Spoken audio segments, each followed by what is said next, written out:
Ogene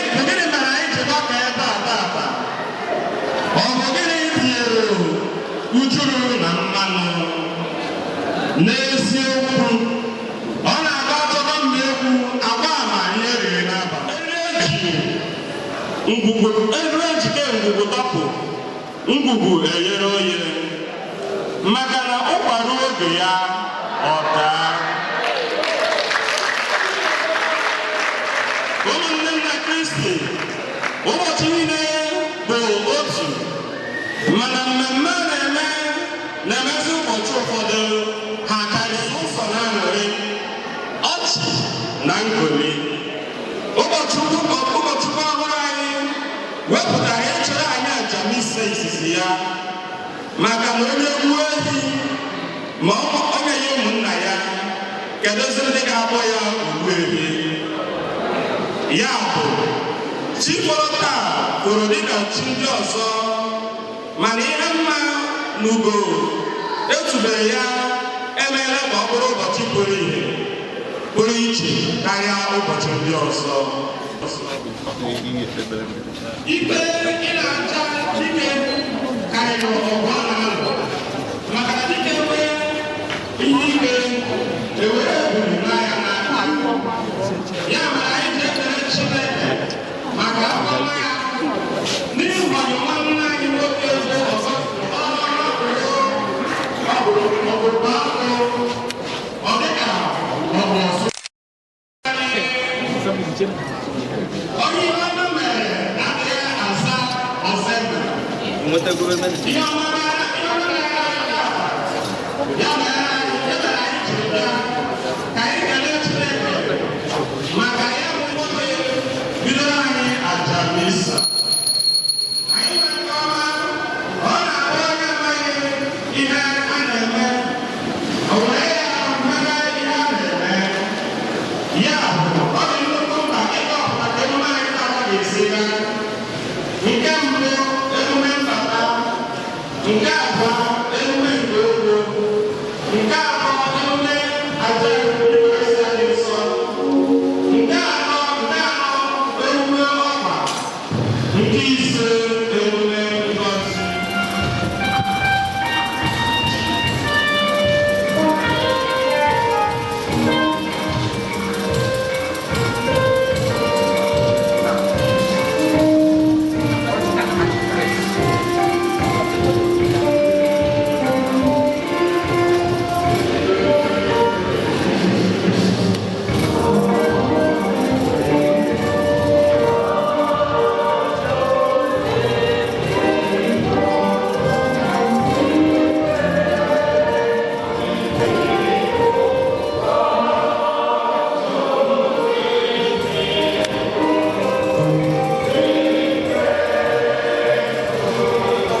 zipụta mmụọ nke gị ga-ekezi ha.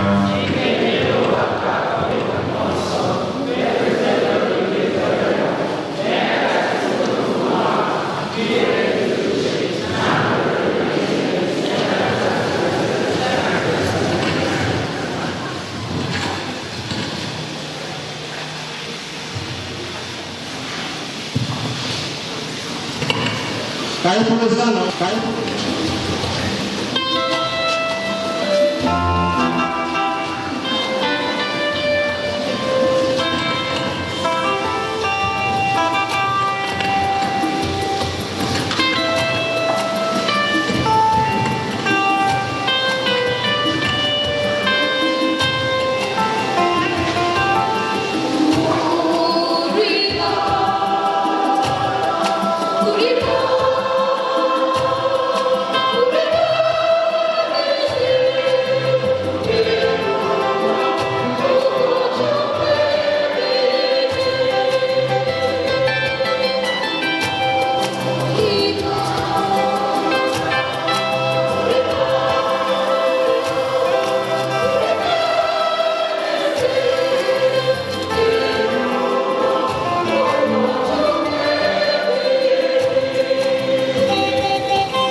Good morning, all.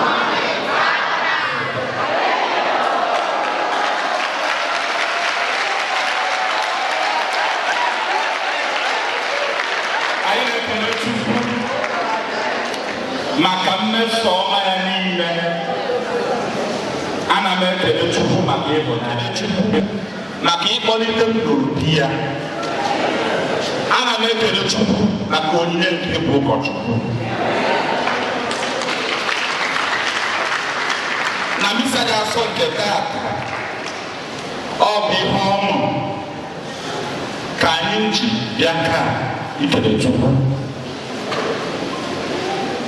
Ana m ekele unu niile na-ekele ndị ụfọdụ mbịara ịnọnyere m. Ana m ekele unu na misa dị asọ nke taata. Ezinụlọ ụzọ gbado ekele Chukwu maka afọ ọma na obi ebere o nwere n'ebe ha nọ. Ha na-ayọkwa nchekwaba nke Chukwu n'isi ezinụlọ ha, n'isi nwa ha nwoke bụ nzube Chukwu abụkwọ ụzọ gbado onye nke o mere ụkọchukwu.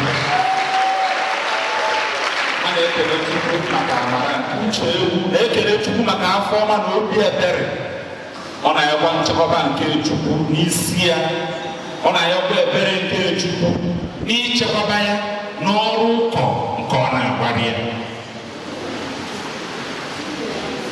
Iru anyị dị iche iche, otu ahụ ka mgbaịsịrịgazị iche iche. Ejikwa m ohere nnụnwa na-echeta my classmate, onye nke nwụrụ ụbọchị anyị graduate, aha ya bụ Tobechukwu Eze. Ka Chukwu nabata mkpụrụ obi ya na ndokwa. Bịa n'usoro nke Chineke n'ọmere mma o.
Ndị be anyị, ọ na-adị mma tupu akwa ji eburugodo ụzọ kpocha ala. Ugbu a ụkọchukwu ọhụrụ anyị ga-agọzi ime ọ ga-efe anyị iji kwado anyị maka nnukwu emume nke Yukarịstịa a, maka na onye ga-aga egwu na-eji ngwa egwu ya. Onye dị ebe ebe nke ikere mmiri ka ọ bụrụ ihe na-eweta ndụ na ịdị ọcha, ijiri mmiri agwụcha mkpụrụ obi ndị mmadụ, wetara ha onyinye nke ndụ ebe ebe.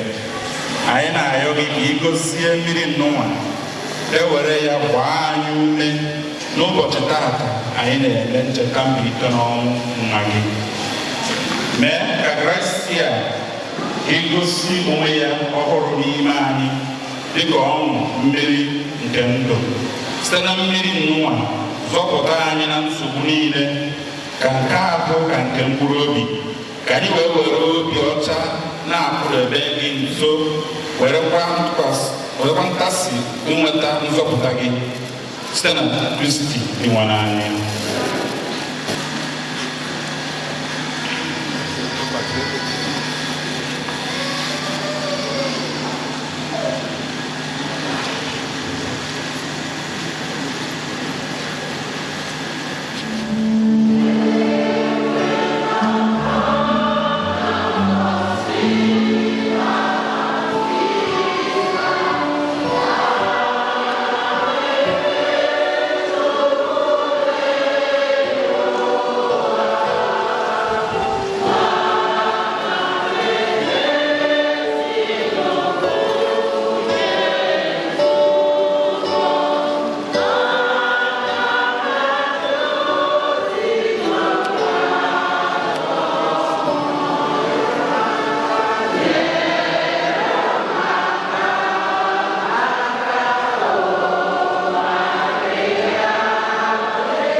Chukwu pụrụ ime ihe niile dị ebe onye sitere na mgbaziri nke mmụọ nsọ mee ka anyị nwee ike ịkpọ gị nna anyị na-arịọ ka ị mee ka mmụọ nke gị dị ahọrọ zuo oke n'ime obi ndị nke gị niile ka anyị wee kwesị iketa nke ahụ nke ị kwadoro anyị ikwere anyị na nkwa site na ị nwere anyị Jesu Kristi nwa gị onye gị na ya dị ndụ na-achị ịdịkọ n'otu nke mmụọ nsọ Chukwu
ebe onye ohi agaghị ezu ya, akịka agaghị atakwa ya.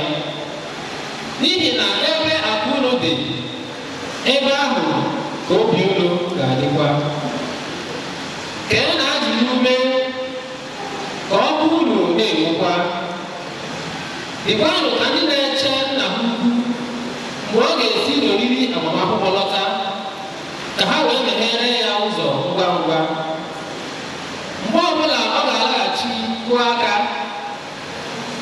ngọzi ga-adịrị ụmụ odibo ahụ, ndị nna ha ga-ahụ ka ha mụ anya mgbe ọ bịara.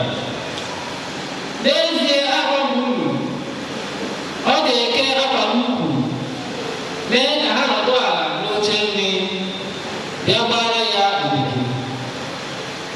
Ọ bụrụ na ọ ga-abịa na nche nke abụọ maọbụ na nke atọ n'isi ụtụtụ, hụ ha ka ha nọ na nche, ngọzi ga-adịrị ụmụ odibo ahụ. Ma matanụ nke a, ọ bụrụ na nna m ụlọ matarịrị oge elekere onye ohi ga-abịa, ọ ga-anọ na nche, ọ gaghị ahapụ ụlọ ya ka onye ohi gbupuo ya. Unu ga-adịkwa njikere, n'ihi na nwa nke mmadụ ga-abịa oge unu atụghị anya ya. Pita jụrụ sị, dịbanụ, ọ bụ naanị anyị ka iji ụkabuilu agwa okwu, ka ọ bụ maka onye ọbụla? Dịbanụ zara ya sị, onye bụbu odibo ahụ kwesịrị ntụkwasị obi, nwekwa uche, onye nke nna ya ukwu ga-enye ike ilekọta ezinụlọ ya anya, ka ọ na-eme ka ọnọdụ n'oche nri kwesịrị ekwesị.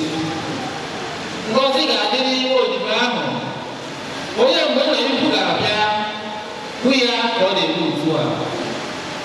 N'ezie, agwa m unu, nna ya ukwu ga-eme ya onye nlekọta nke ihe niile o nwere. Kama ọ bụrụ na nwa odibo ahụ eche n'obi ya sị, nna m ukwu anọọla ọdụ na mbata, wee malite iti ụmụ odibo ndị nwoke na ndị nwaanyị ihe, na-eri na-aṅụkwa mmanya na-egbu egbu, nna ya ga-abịa n'ụbọchị ọ na-atụghị anya, n'oge elekere ọ na-amaghị, ọ ga-ata ya ahụhụ, tinyekwa ya ebe ndị na-ekwesịghị ntụkwasị obi na-anọ. Odibo ahụ nke maara ihe nna ya ukwu na-achọ, mana ọ dịghị njikere ime ya, o meghị ya dịka achịchọ nna ya ukwu si dị, ga-anata ọtụtụ ụtarị. Ma nwa odibo nke amaghị ma mee ihe kwesịrị ịbịa ụtarị, ga-enweta ụtarị ole na ole. Onye ọbụla nke enyere ihe ukwu, a ga-achọkwa ihe ukwu n'aka ya. Onye ndị mmadụ nyekwara ihe ukwu n'aka ya ka ha ga-achọ ihe ukwu. Ozi ọma nke ose bụrụ ụwa.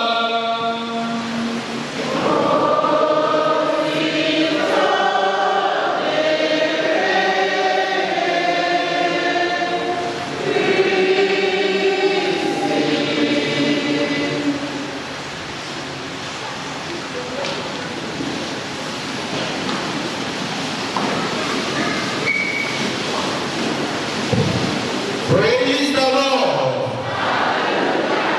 Praise the living God. If you are happy and you know, say amen. If you are happy and you know, say amen. If you are happy and you know, and you really want to show, if you are happy and you know, say amen. And you know, clap your hands. If you are happy and you know, clap your hands.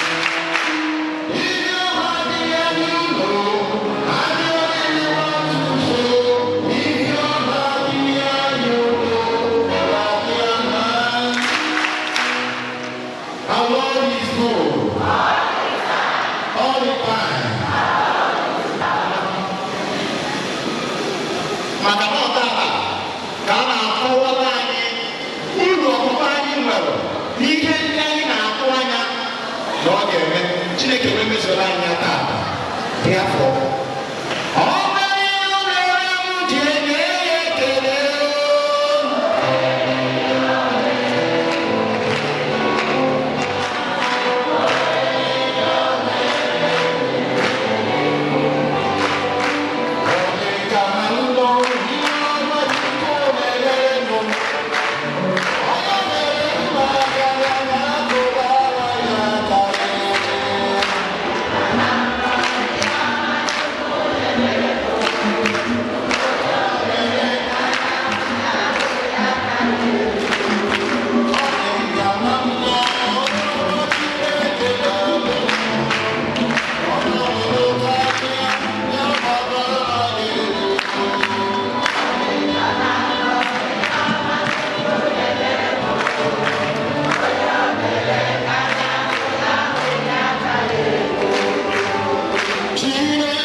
Chineke mere gị ife ọma mekodịrị obi ihe.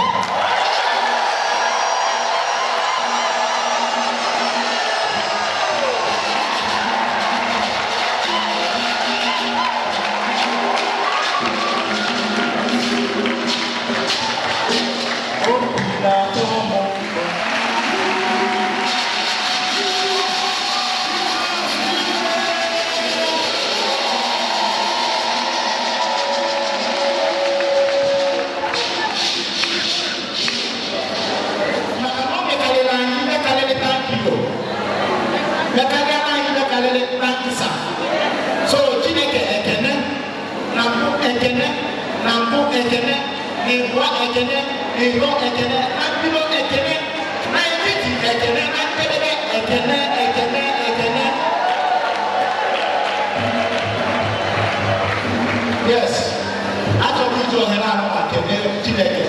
Kelee ndị o ji akwa ngwa ọrụ n'obodo anyị anụma bụ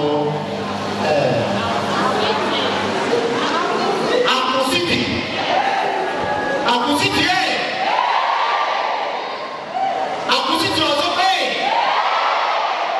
Chineke fụrụ unu n'anya nke ukwuu.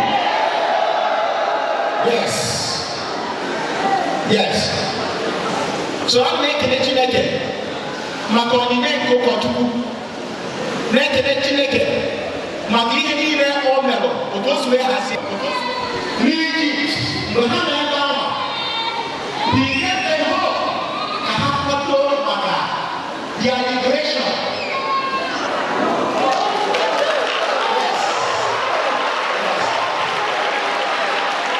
So I want to thank you.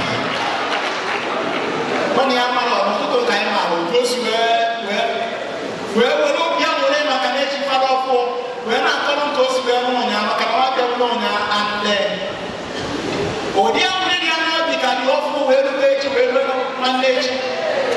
So Father, congratulations. Thank you.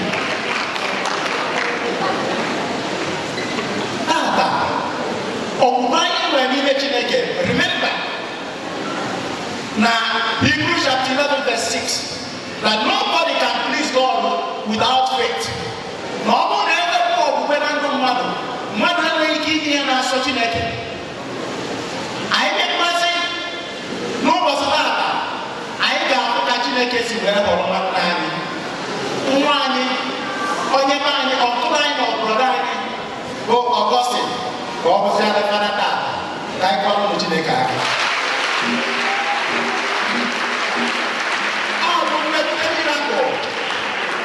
Na Chineke nọrọ mmadụ nkịtị ma ọ bụrụ onye nnọchite anya n'ogo ịchụ aja, ime bidel na mmanya ka ọ bụrụ arụ na ọbara ya.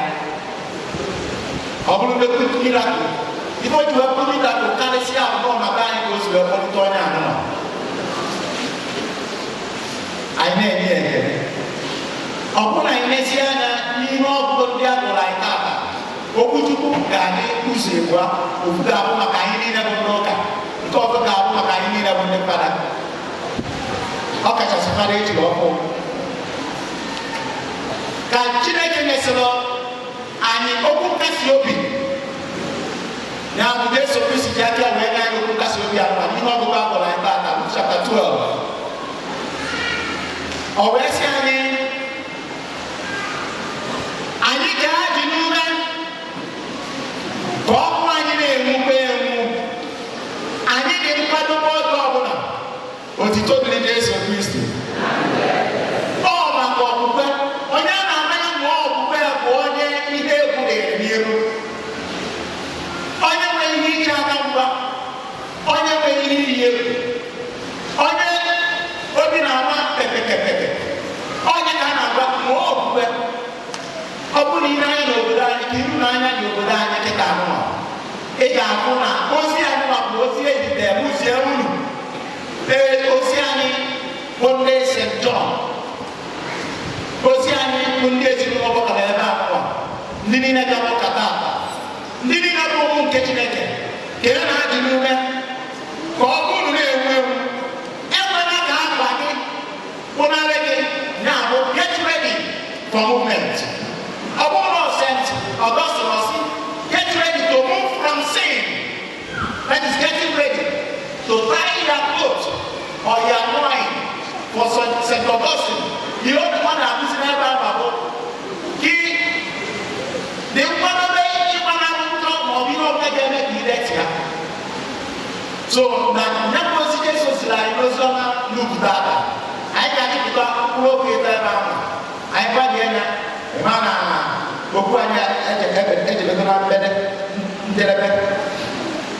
Be ready at all times.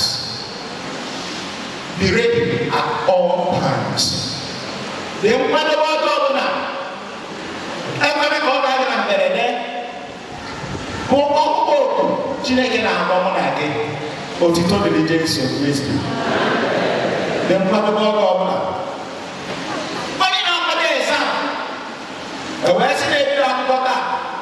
When I said, I'm not getting it, no for the for 3 months, or 2 months to break it, or 1 month, or the Betia, or Yama, and some of my idea and the letter of my idea. Well, I'm only longer. Well, we are going to be better than me. People call the photo, what I get.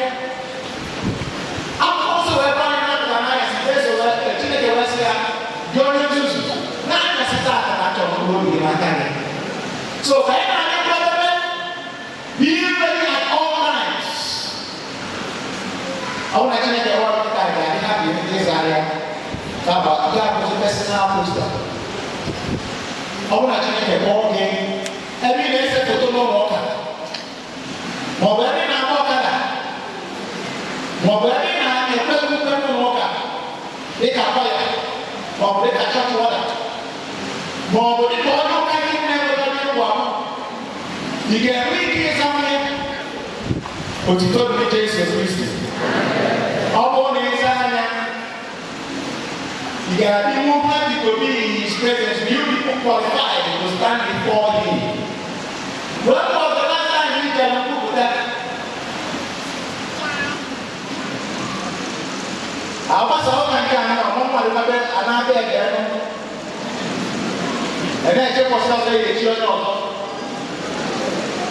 Một bộ phim năm ba vòng năm rồi đi, nhà bảo một cái gia đình quen mas. Ina aku kok, ini pada benda di hari aku mana ada mau pada benda apa? Gimana? Ini pada benda mau pada ada mau pada benda. Gimana mau jadi kuonoka? Ini pada benda. When was the last time you went for confession? Siapa sih nak tolong so? Ina kile namu wana doni sawa na ko ki unjo no regenata. Keep your mind going at all times. Now we want to keep one down. E wata no ti ti mo na yin la nta ha. Ayi we ko wan ni we mo de ni. Ko wan ni e na mu ke si je. Ana ye mo no ku te ti ni ro ku lo apa. Ko bo mu no ku we de ke ti ti je na. Ona ba mu no ku de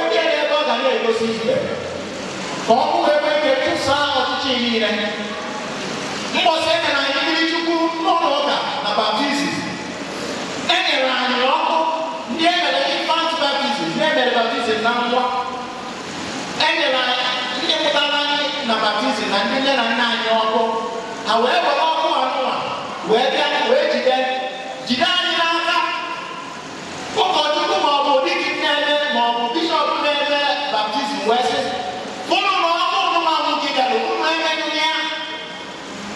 Otito de Jesus Christ. Não como para mugidero, o bebê não é para God no ano. Olha para na assim, amém. Boja. Sigue, funa boja não, na para uma dica de loja. Gade na de bebê, é meto para lá. Geme to para minha guapa. No one dresses well on dirty clothes. Otito de Jesus Christ. Unafunga onye iyo maricha akwa. No ọgbatuka. O jikere ọfụma na amasị ọma mana akwa oyi bụ akwa na-esi lepus and purpose. Unafunga onye ndị ọnwa na na-ama adịso mana nwee ndị n'ihu nke ọ na-ama ndị na-ebe akwa ọ mere mgbe ọ na-abụ mmadụ nwa na-ebe akwa gị na-anaghịzi ebe akwa mgbe ahụ ọ na-abụ mmadụ nwa ebekọta aka otu ọ na-efu iri ya aza aka ezigbo ọjọọ gị gara apụta kịta mgbe ị nwere ike ime mmadụ ebe akwa n'ebe mmadụ ma ụbọ ị nwere ike ime ọtụtụ mmadụ ebe akwa n'ebe mmadụ ma ụbọ ma ọ bụrụ na ị na-eke ndị elu tebara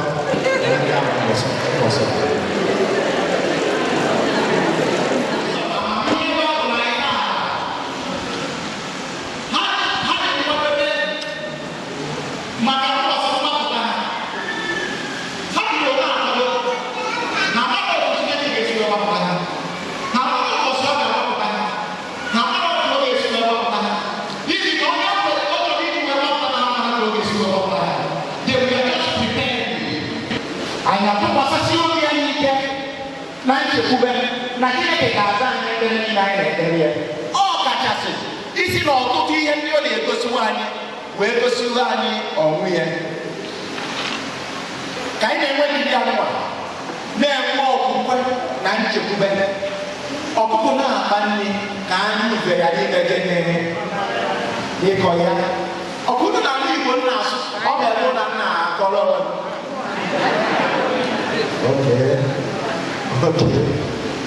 ọ ị na-enwe ndidi na-eme ihe niile mana ọ ga-isi sekọndị niile nchịkọta ihe niile bụ na anyị gbasịa mbọ niile anyị na-agba kpata ego niile anyị na-akpata n'ụwa ahụ chie fada chie sista nụọ nwaanyị amụta nwa nwaanyị ọbara anyị na-agba ka mụma fada pụta nwa nwaanyị ma ọgba 40 ma ọ 20 ma ọ 27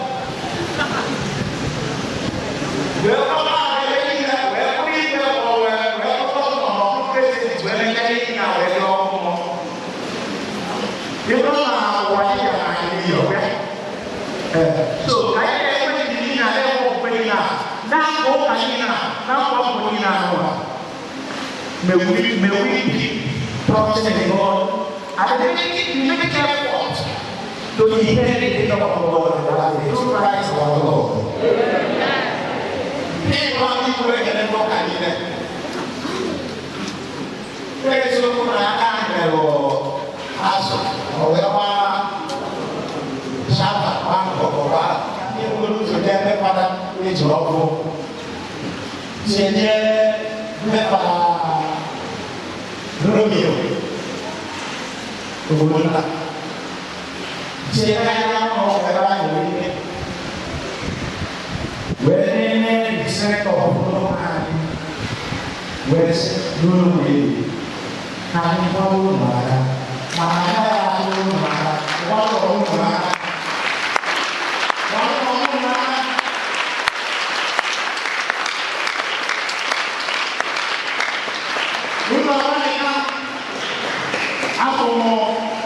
aku mau dulu tuh dari kayak mana dulu tuh aku siapa di sini nanti aku di sini ada musuh di mana mau berapa mereka musuh tuh mau di mana lo wajib punya mas box jangan lo kapas udah mana dulu ini kalian ini kalau aku mau tanya dia apa no pada dulu tahu dah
the support amama ogbo beba olu aro those who are down no place around where they are not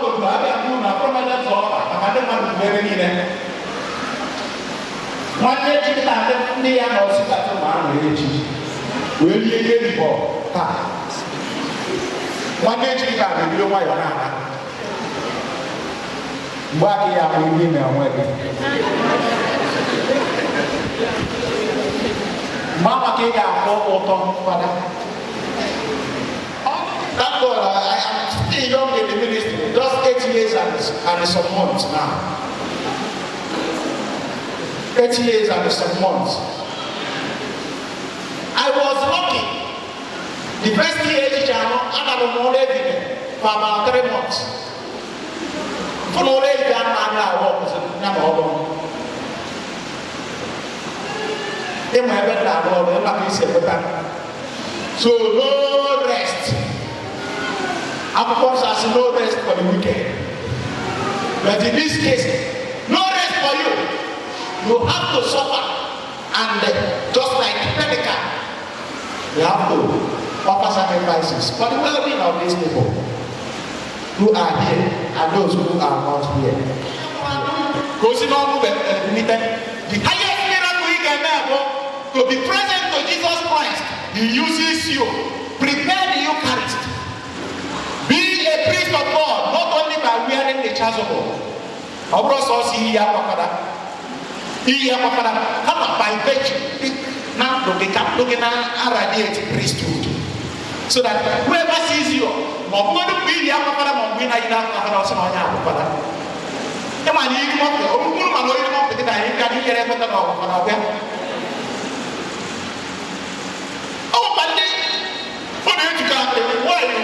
you are doing it? Maka ọ bụ na ọnụ mmanya nke ka ọ gba giant ọ ya na-abụ giant true of us ị na-eturu ụkpa ịchalụ n'ọnụ ọgba nke Chineke so n'okwu ebe dị ya ka obie ndụ nke ịdị ọcha ịdị asọ na ịgụrụ ọnwụ Chineke n'ụka ya akpụkwago ọmụma they will try to tempt you. Do not allow them to get you. Imitate Christ. Not just by representing Him. Whenever they see you, they see Jesus Christ. Stay there in prayer. Open up the guitar. You will get where they are. Like in Wechicha Father, Nanya Simple Siama. I think you need to provide your gallon. Manunu na Nagola Bano, Nanyas. Upon Siko, okay, you went up after one. Upon Siko, I bet to Tere. No, we want any issue where one will not cheap. When I was here, where that Nanyas ever. We're going 20 minutes to 3 a.m. For Nari, Namuola, and after one. Sino Uno, whoever I do the one, Sino Mob, see about the seven mass. Simon Mass, and this other father, especially father from this other father from the review. This other father, Saki, that. You see, I'm not punishment in there.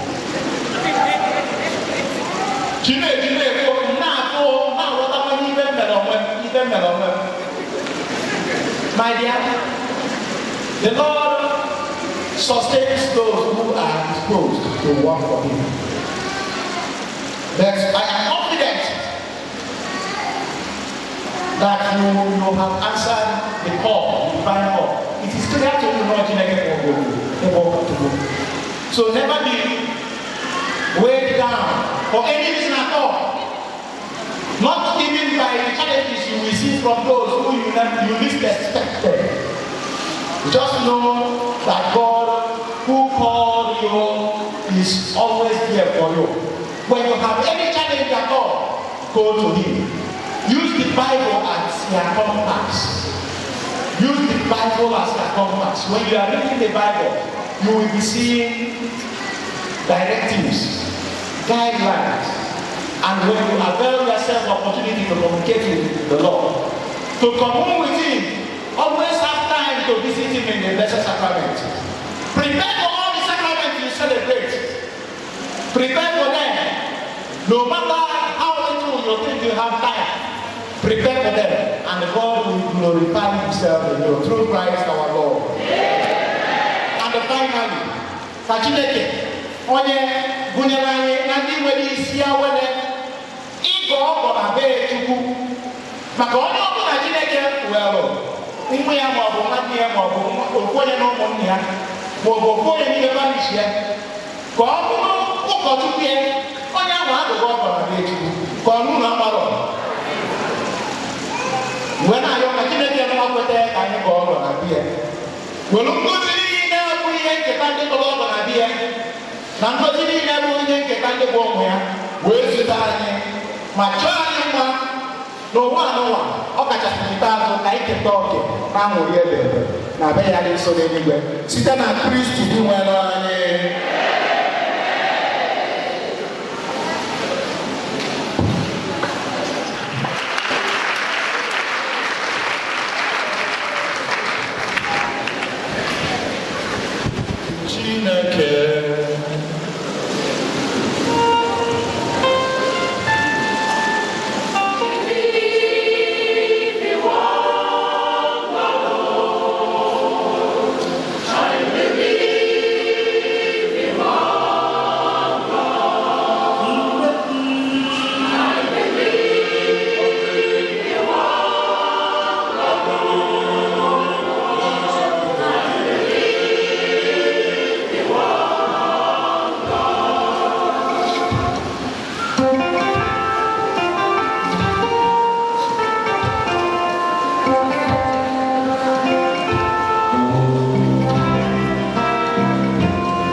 anyị na-ayọghị ọbụna ndị taata isi n'etiti ndị nke gị kpọpụta ụkọchukwu onye ga-agbara ịbụ ụkọ. Anyị na-ayọghị ka isite n'ezi ịhụnanya nke igosiri ndị nke gị na-ejupụtara ha ayịyọ nke obi ha site na Kristi nke nwere anyị.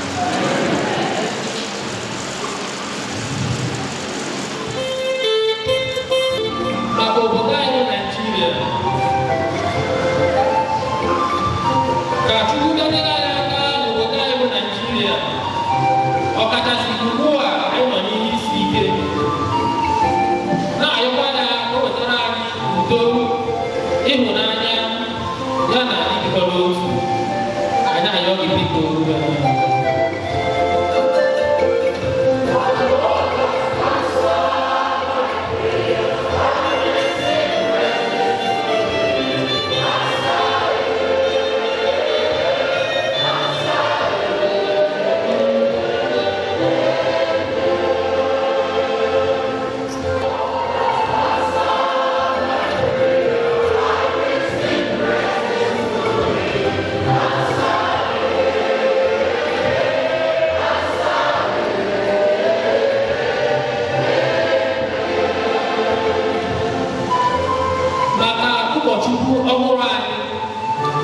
Ụzọkwado Augustine Agụbadie, ka ebe egwuregwere n'ọrụ ọgụgụ ndị eze inye ya ike, amara na Kraịst ya oge jiri ọrụ ya dịka ụkọchukwu. Anyị arịọ gị biko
kewara mụmụ na nka aja m na-achụ bụrụ ihe ga-asọ Chukwu nna jike n'ime ha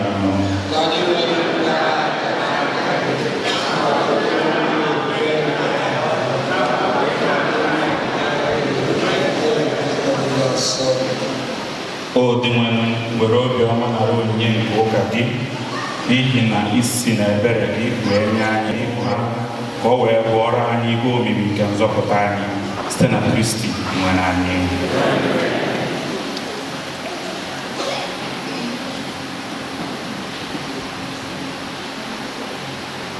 Onye nwe anyị nọnyere unu.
Ya mere anyị si n'aka Jesu Kristi nwa gị ụdị nwere anyị were umeala na-ebe na-arịọkwa gị onu na kacha ebere ka ị nabata ma gosie onyinye ndị a, ihe onyinye ndị a na aja ndị a dị nsọ na-enweghị ntụpọ.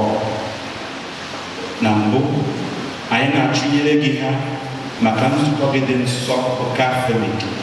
Biko ọ masị gị inye ya udo, ichekwaba ya, ijikọta ya na iche ya gazuo ụwa niile.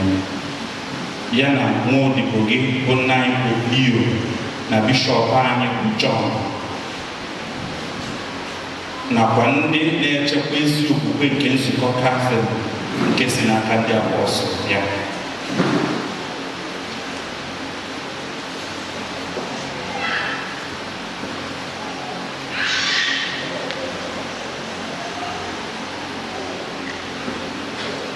Chetakwa ụmụ odibo gị ndị nwoke na ndị nwanyị. Chetakwa ndị niile gbakọrọ ebe a gbara ebe a okirikiri, ndị mara okwukwe na mmụọ ofufe ha. Ọ bụ n'ihi ha ka anyị na-achụnyere gị aja otuto nke a, ma ọ bụ ha onwe ha na-achụnyere gị ya maka onwe ha na ndị niile dị ha n'obi, maka mgbapụta nke mkpụrụ obi, olileanya nzọpụta na ọdịmma nke ahụ ha. Ha na-ebunyere gị ekpere ha Chineke dị ọkụ, onye dị ndụ bụrụkwa ezie.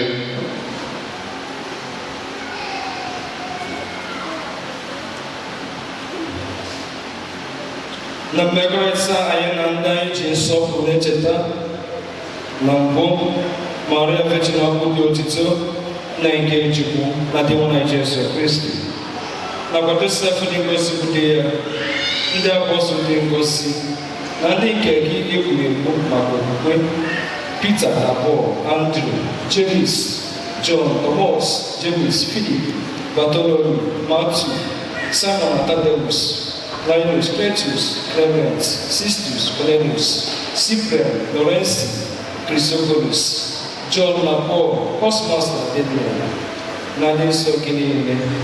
Mee ka anyị si ụgbọ dịrị ezi omume na arịrịọ ha nweta nchedo ihe niile site na enyemaka nchekwaba gị.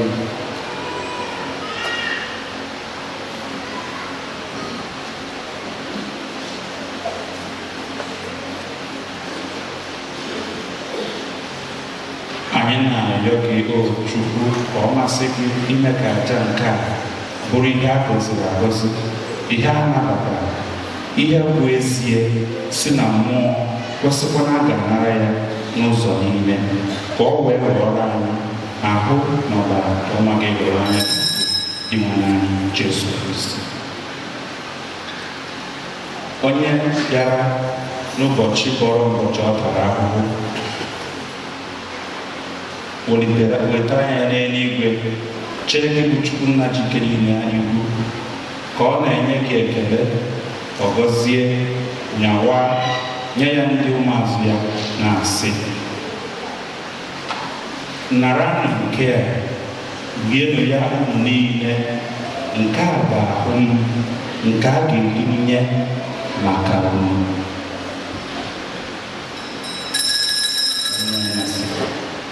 O buru iko nsọ tosiri nsọpụrụ n'aka ya dị ngọzi dịkwa ebube, ka ọ na-enyekwa gị ekele, ọ gọzie ya, gụnye ya ụmụazụ ya na-asị: naranụ nke a, ṅụọnụ ya unu niile, nke a bụ iko nke ọbara m, nke ọgbụgba ndụ ọhụrụ dị ebighị ebi, a ga-agba ya n'ihu uru na n'ihi n'ime mmadụ, ka e wee gbaghara njọ ya. Na-eme nke a na ncheta nke gị.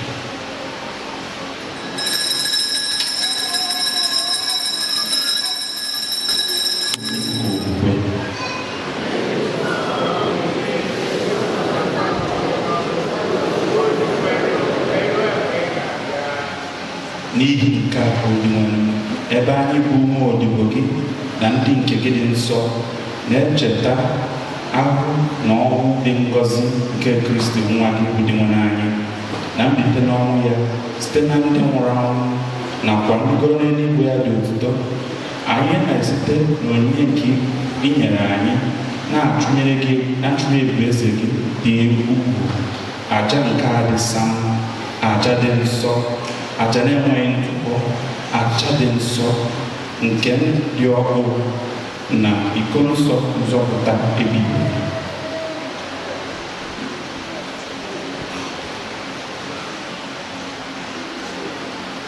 biko were ihe ọma na obi ebere lekwasị anya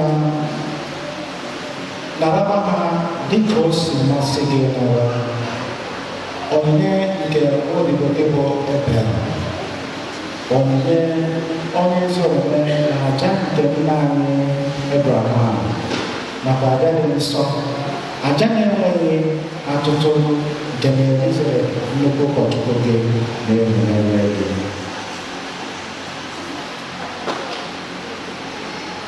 Itakwasi o osebụwa odibo gị ndị nwoke na ndị nwanyị ndị jiri akara nke okwukwe buru anyị ụzọ na-arahụ ụra n'udo. Biko dị nwenụ anyị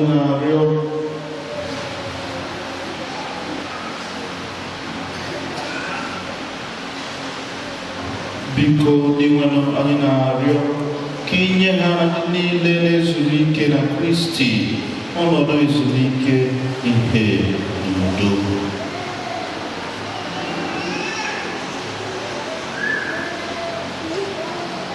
Biko nyekwazinye anyị onwe anyị ụmụ odibo gị ndị njọ, ndị chekwubere n'ụbara ebere gị, oke na ọnọdụ n'etiti ndị apọstọl gị dị nsọ na ndị egwuregwu maka okwukwe: John, Stephen, Matthias, Barnabas, Ignatius, Alexander, Marcellinus, Peter, Felicitas, Perpetua, Agatha, Lucy, Agnes, Cecilia, Anastasia na ndị nsọ gị niile anyị na-arịọ ejela nyochawa gị ọma niile anyị mechara ha, ma were ihe ebere na obiọma gụnye anyị n'otu ha site na Kristi dị nwere anyị, onye na-esite na ya mgbe niile osebụla ụwa, eke ihe ọma niile ndị a edo ha nsọ, enye ha ndụ, na-agọzi ha, na-enyekwa anyị ha.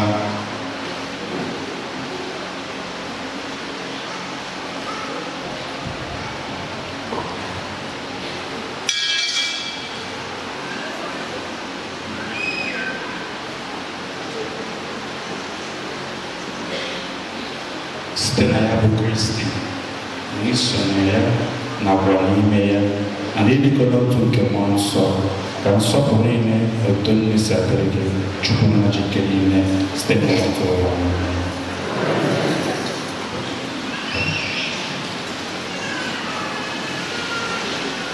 Ebe nyewere anyị unu enye ndụ, anyị abụrụkwa ndị eji nkụzi nke Chineke were zụọ, ka anyị were nka n'obi mee.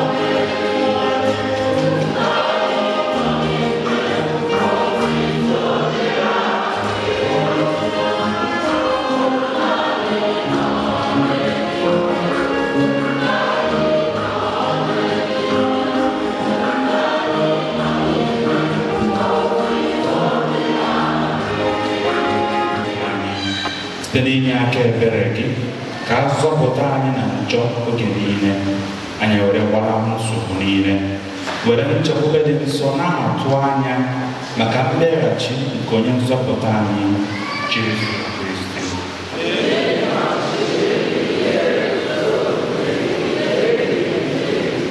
Onye nwe anyị Jesu Kristi, ị gwara ndị apọstọl gị, udo ka m na-ahapụrụ unu, udo nke ka m na-enye unu. Enyekwana ya na njọ anyị gaa, kama lekwasị anyị n'okwukwe nke nzukọ, nye ya udo ịdịkọ n'otu mgbe niile uche gị siri chọọ, gị bụ onye dị ndụ na-achị ebighị ebi. Udo ka o sepụrụ ụwa dịrị unu mgbe niile.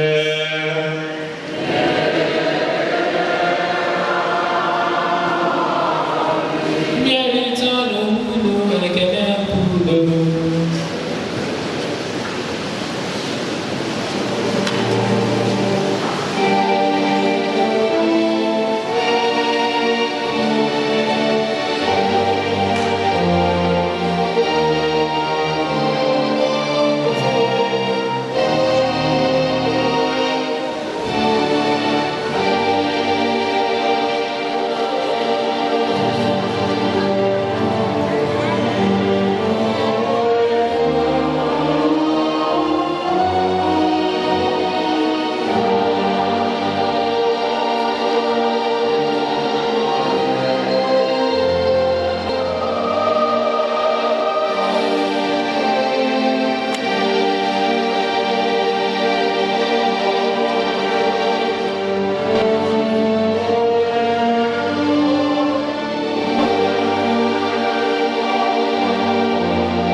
kunie kadike o kunie kadike ihe jamara dike o onye na-eme mmabi ihe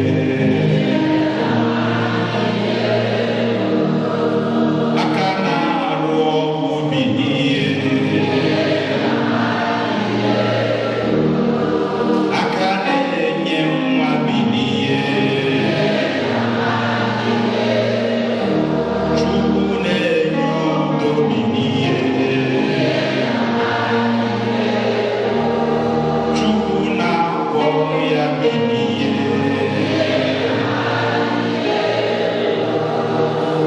kunie ka dike o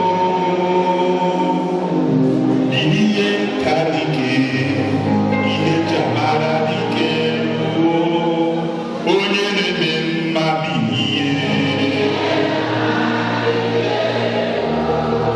aka na-enye udo bi n'ihe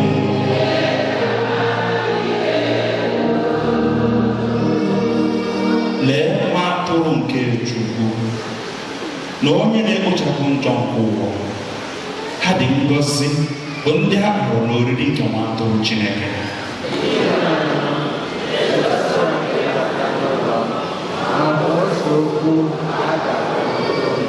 ka ahụ n'ọbara nke Kristi chekwaba anyị na mgbe Ayọ̀ tupu anatoli ga-asọ ayọ̀ maka inye aka o Chukwu nke nye m aka wee natoli ga-asọ Maria dị asọ ndị nke mụrụ n'anya dị ọrụ ndị esi ayọ̀ ezigbo maọbụ onye nche nke duga n'ọta o Chukwu kasị akpọma ebere gbaghara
Jerusalem tono dị nwanụ onye ji nri ọka dị mma na-eju oge afọ ka anyị ya ayọ.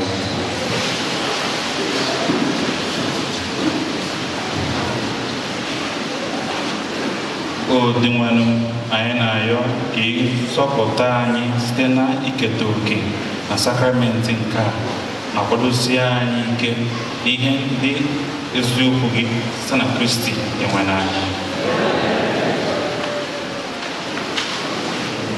Chekwaba mbọ ka ọ na-agba iji wee kụta ezuzu n'ụlọ gị nke ga-abụ n'ikpeazụ ka e were eluigwe nakwazi alaeze nke Chukwu wee kwụọ ya ụgwọ. Ya bụ ka Chineke ji gị na-egozie ma chekwabara m gị Nna na Nwa na Mmụọ Nsọ. Ndị nke abụọ bụ ndị fada niile, ndị seminarians niile ya na ndị reverend sisters niile. Eze Chukwu, ana m ekele gị n'onyinye ụmụnne m ndị nke bịara ebe a bụ ụkọchukwu anyị nakwazi ndị reverend sista anyị ndị nke bịara soro wee ṅụrụ ya n'ịkpọlite m n'etiti ha. Chukwu, ana m ayọ ka ị goziere m ha, chekwaba ọbụla mbata ha, bịa bụ ego agbara bọọlụ ọbụla dịka ha si wee na-agba mbọ ịkpọpụtara gị ndị nke gị site n'okwukwe nakwazi ezi ọrụ ha. Chukwu, ana m ayọ gị ka ị gozie ma chekwabara m ha. Ya ka Chineke ji gị na-egozi ma chekwabara m Nna na Nwa na Mmụọ Nsọ.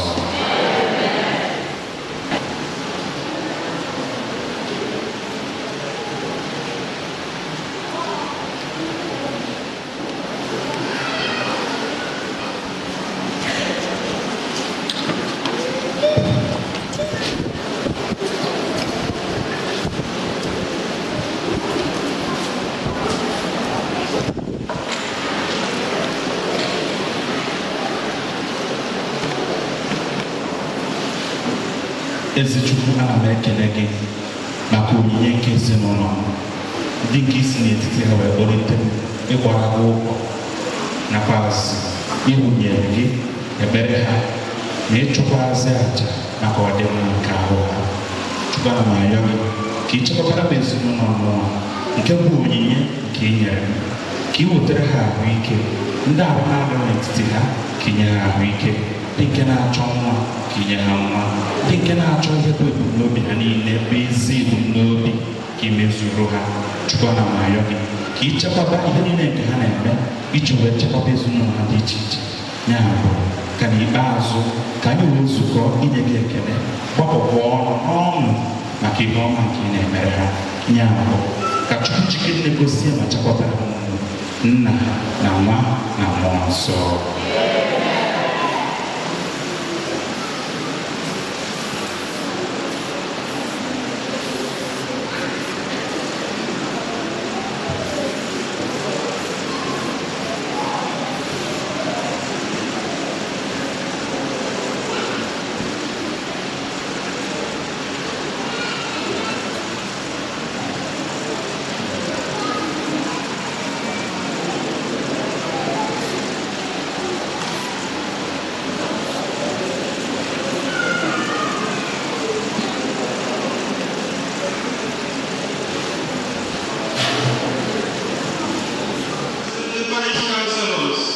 Yana coordination committee na mabagote maka ngozi nke ha.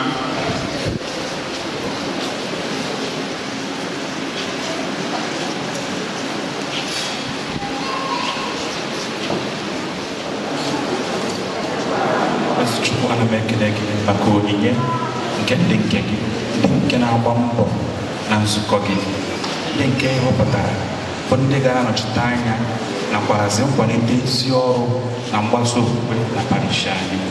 Chukwu, ana m ayọ gị ka site na mbọ nke a na-agba ozi ezinụlọ ha dị iche iche, netekwazi ihe niile bụ ihe na-akpa ezinụlọ ha dị iche iche, ihe nke bụ mkpa nke ahụ nakwazi mkpa nke mkpụrụ obi. Chukwu, ana m ayọ gị ndị ahụ na-esighị ike n'etiti ha Chukwu mezuru ha anyị ha ọgwụgwọ nsọ ya bụ ka Chukwu chike nne gozie ma chekwabara m unu Nna na Nwa na Mmụọ Nsọ.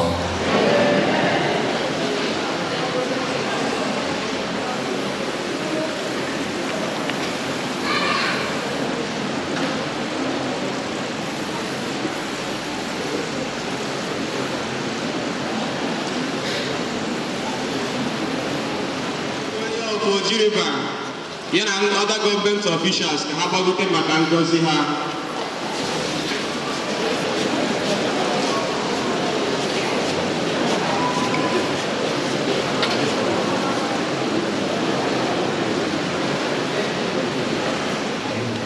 Onye nke i nyere aka nke ịchịkọta obodo anyị bụ Ojiriba nakwazi ndị na-arụ ọrụ.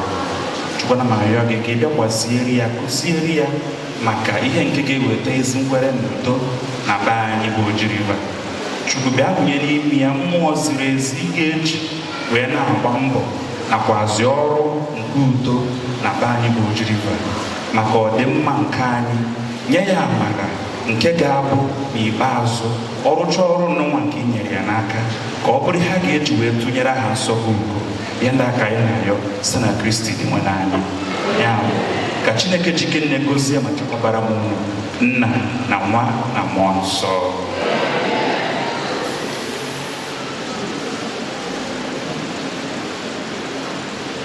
Ụmụnne m, ụbọchị e mere akwụkwọ ka mmanụ na-aba ụbara, ya bụ anyị ncha ga-akwụrụzi ọtọ n'ebe anyị nọ maka ngozi nke mmadụ ncha.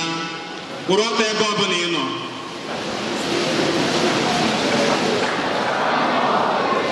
Ezi Chukwu, ana m ekele gị n'isi ndị ezinụlọ nnụnwa nke ọ bụ n'etiti ha ka isi wee kpọpụta m ịbụ ụkọchukwu gị.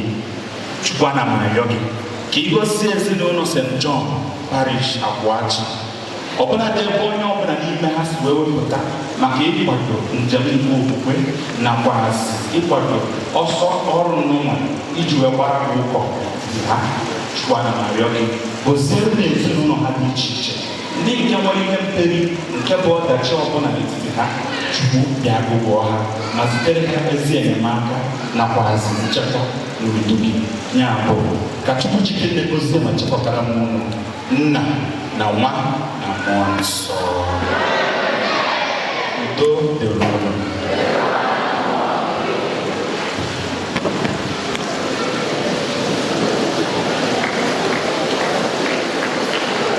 Otuto dịrị Jesu Kristi.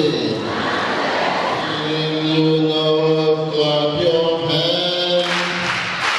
If you are happy and you know, clap your hands. If you are happy and you know, and you really want to show. If you are happy and you know, clap your hands.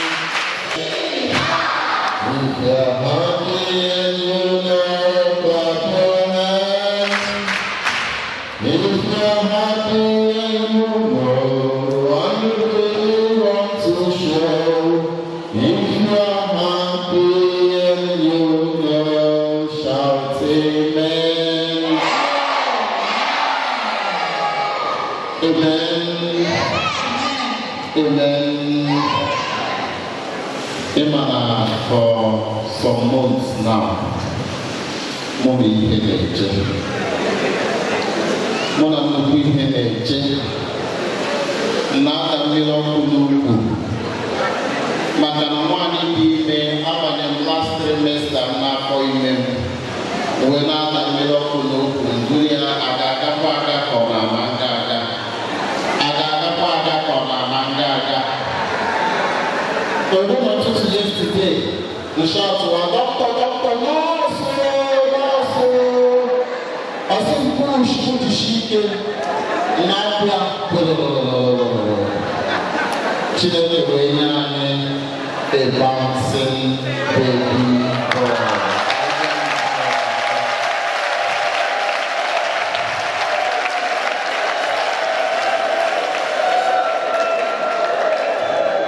Ịma na ihe eji abịa bounce bụ niile nwoke anyị fụnọ na bounce kwa.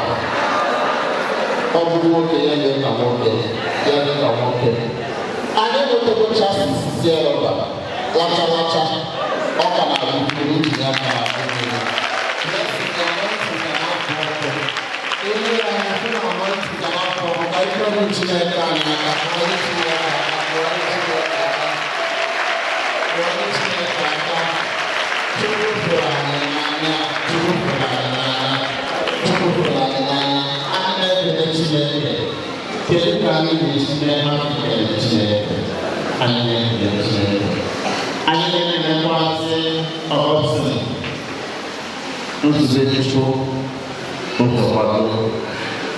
one thing like the last year and this year, when I go, will be perfect plan. God is the perfect plan. And I'm already checking plan, you know, man, 2 months a year, all plans are going has changed. All we need to do is to allow ourselves to be instruments to make a use. So that for you, Makana we now want us to children mark ego for no making, cancel mark ego, man over there. Father Augustine, thank you very much. Thank you for accepting the divine call. Thank you very much. And in the say, the Father, the Son, Okachasi, and in I know that I have never Father call you the adventure. Although we see me 50 years now, Father. 50 years in Christ. 50 years in Christ. Father Michael, Father Polo Tokendoka. Father Polo Tokendoka.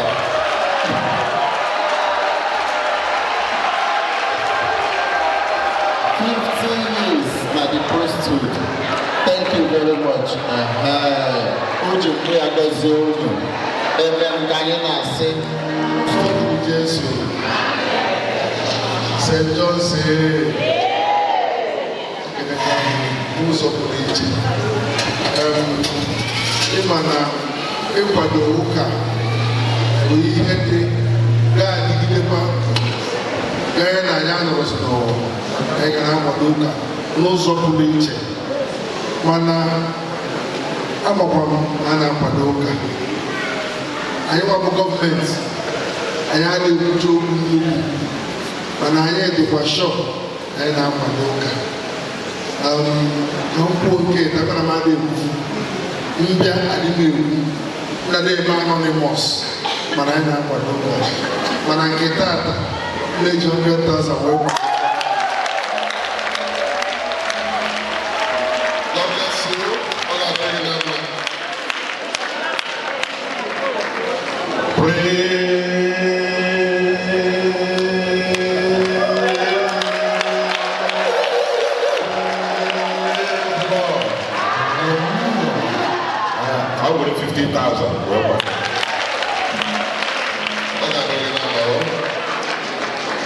Hallelujah. Engage 10,000 whatever.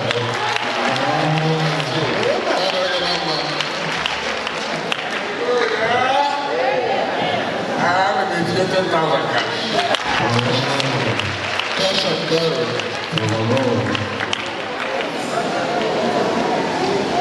15,000 transferred already. 20,000 naira.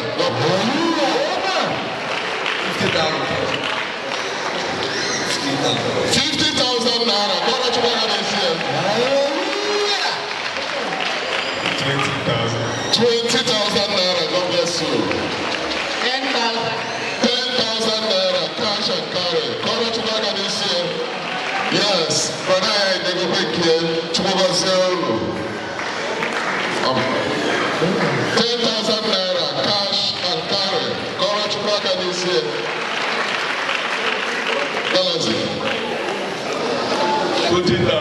20,000 naira. All are very good, man. God bless you.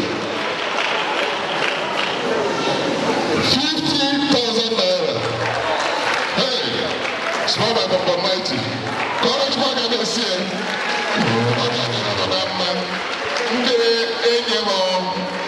They never transfer, but they well pledged. They meet in the finance council. Get that for what we are better.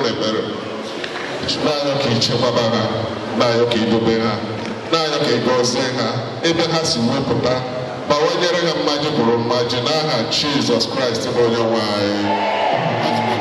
Gọzie ma chekwaba unu Nna na Nwa na Mmụọ Nsọ.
Morning masses can add, but there will be no summer mass until next week.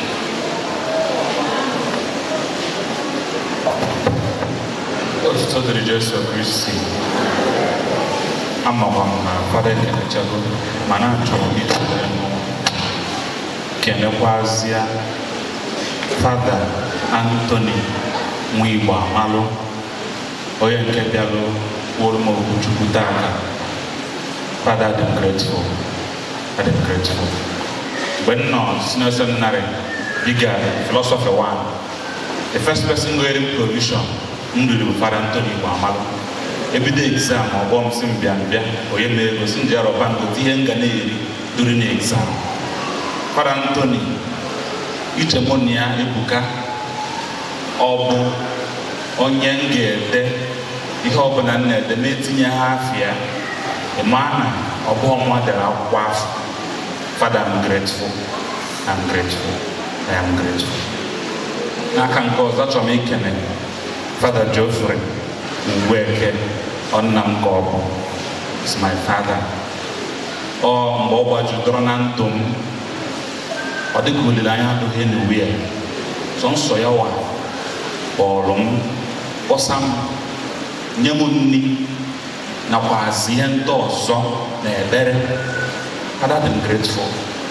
Oh, Yanko, Gamma, and I've been grateful. Onye nwanyị nọnyere unu.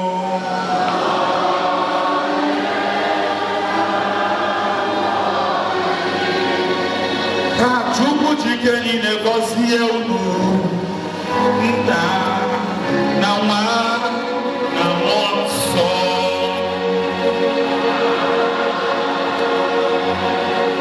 Isakwụsịgo na Banudo.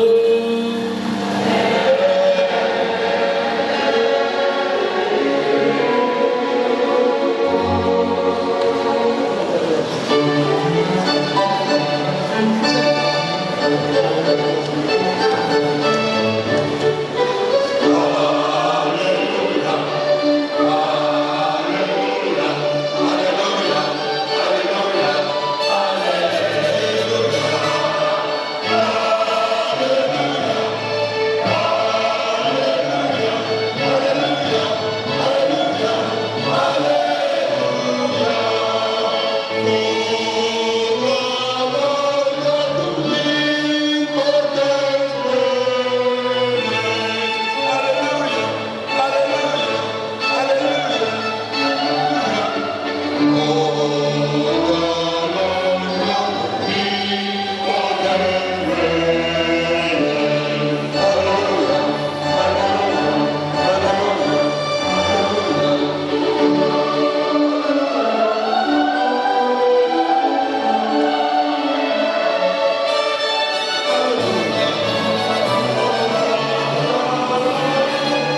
The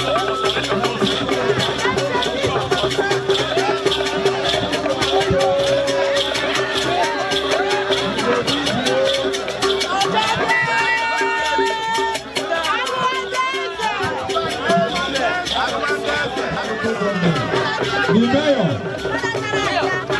Honorable Greg Anyabudi, onwe anya le mmemme Shogoka, otu ihe eme akọrọta ọsọ na redio ndị na-ate ka ndị ohi.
In our midst, and I'm a good uncle, Calesia. The other that you may buy, have a number, Modiana, number that. Organize Mosi, when I buy Mambo.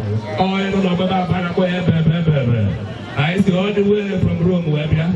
If I care, is one night walking. Thank you.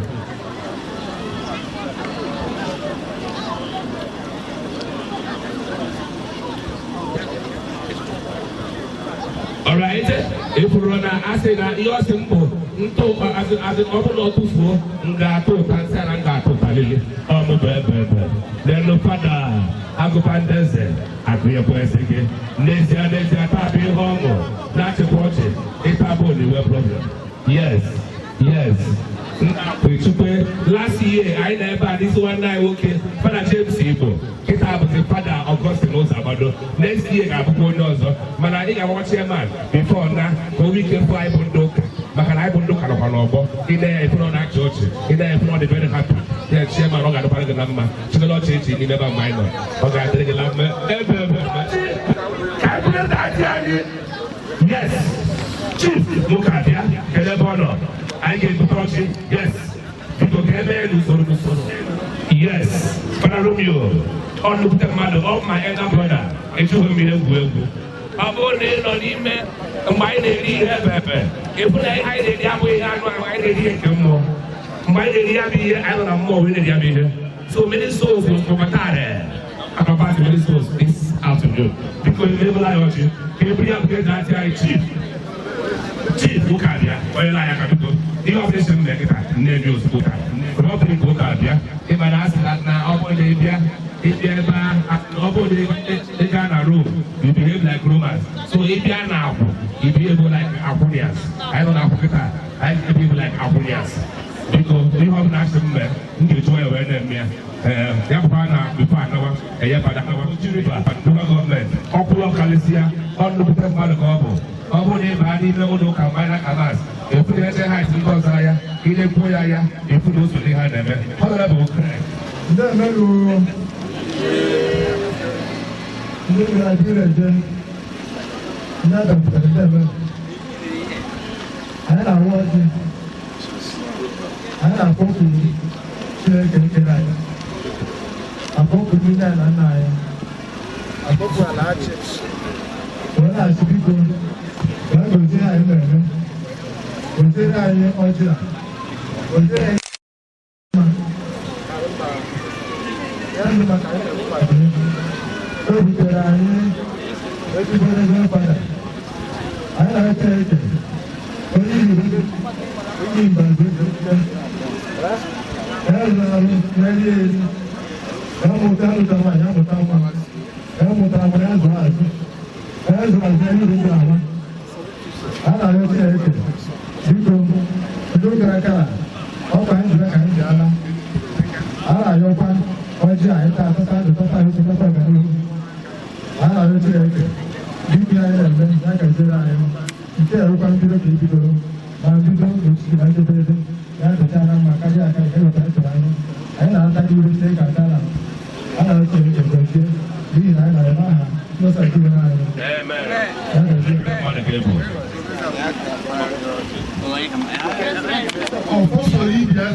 Obidayo sa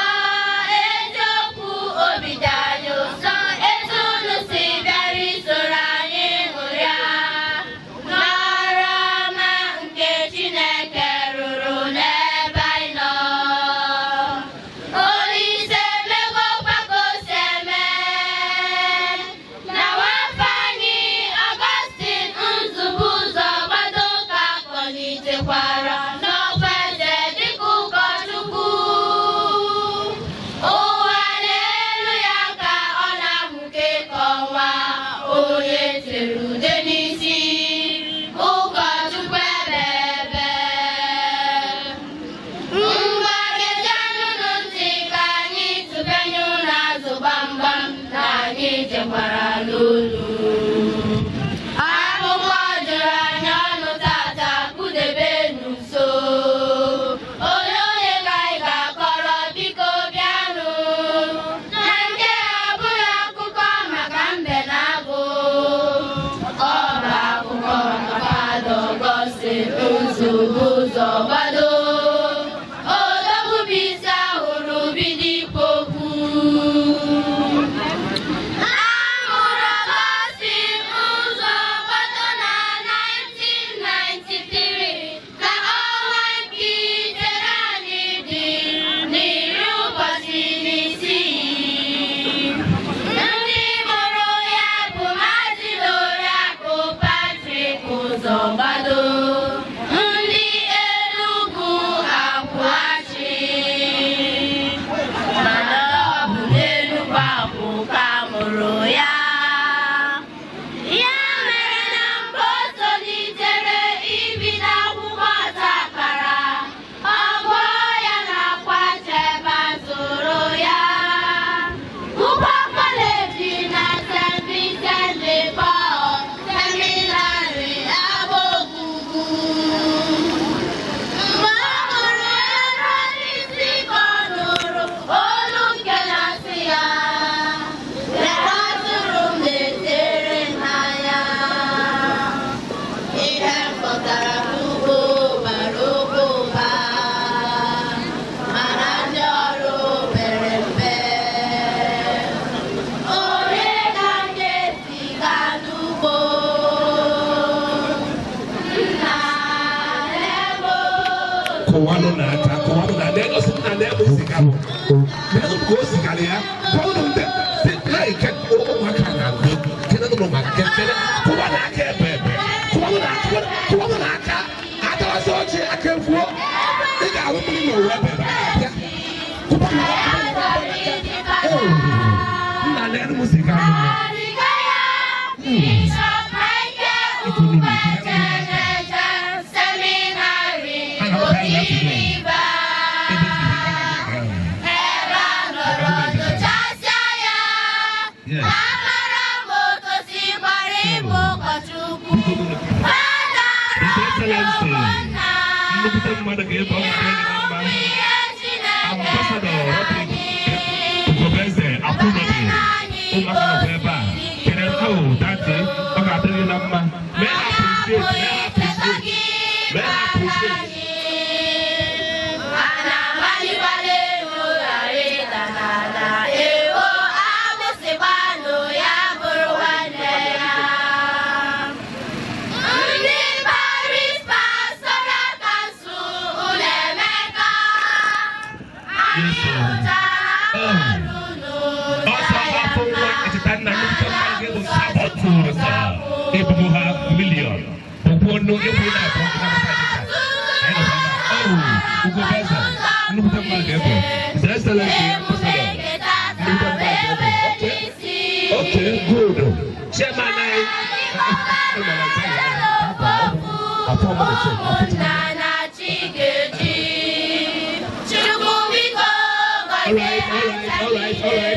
All right.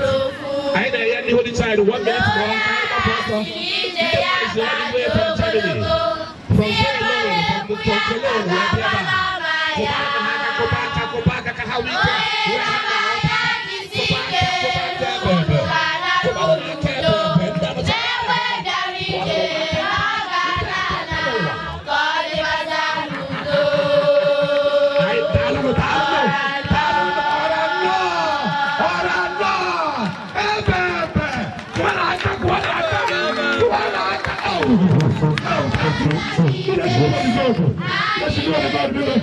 Let's go.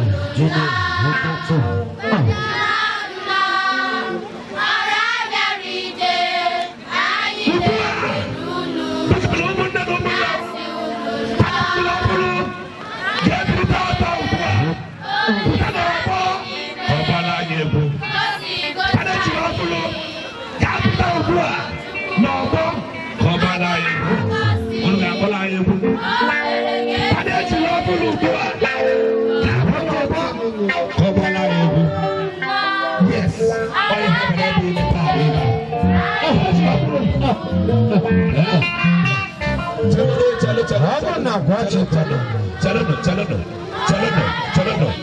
Ndị egwu gete ụmụaka na-egwu ndị seminarị ebe a ihe anyị na-eme biko nọchi ojugbo yes ụmụachukwu aja ebe ebe ịnọgọdụ ihe eshiri chukwu aja eshiri chukwu ebe ebe ka onye mgbadụ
Thank you.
Parish priest of St. John of God, I'm watching.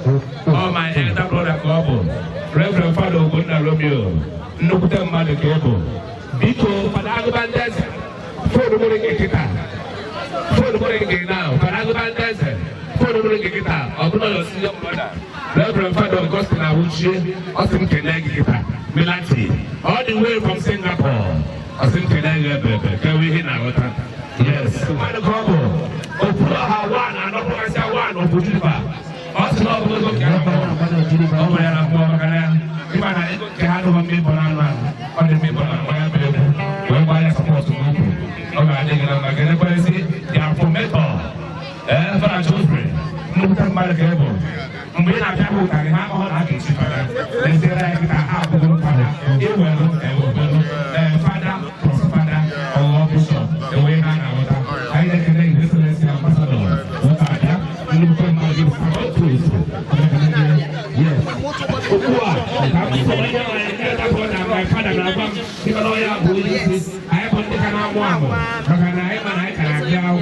I will go put your I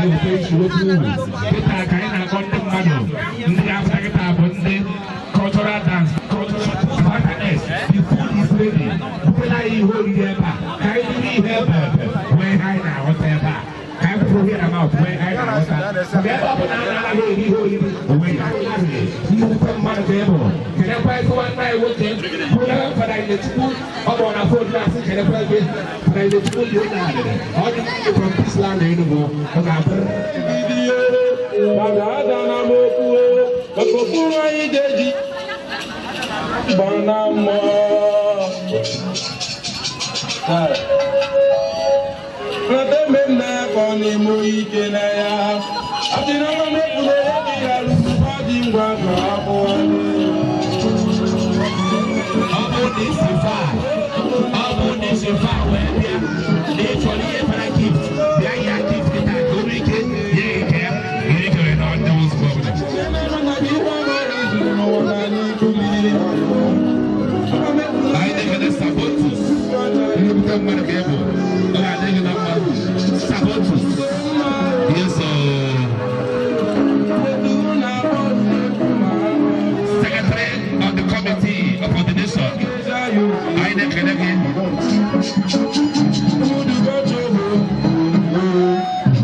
So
money. See that I hear go to here. See that because I hear go to here. Honorable. You know, I'm not able to get this system, but I am going to get some money. Thank you.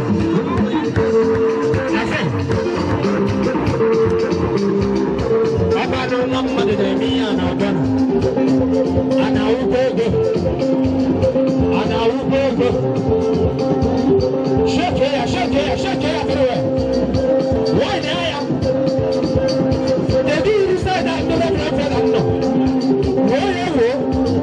Shake here. Why? That's it. Honorable Chief of Police. There's a good man in our economy. Sorry, Kampala. You're not going to do that. So you're going to do in our budget. We can miss it. Thank you. That's a good man. Chief Baptist, you are going to be here. Thank you. I believe that. If I have a problem, I will check my phone. Thank you. People can be pretending I have to be able to find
Yeah, I like it. This year. Holy time. Yes. Even Reverend Father Radio Obonla, the BP of Second of God Alpo. Ever he was in the most second round of the Holy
the kind of woman in farmer. There you go again, hold on. There you go again. Father Lemia. Is it good money? What are they, sir?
Before this CW every head shot can make it out.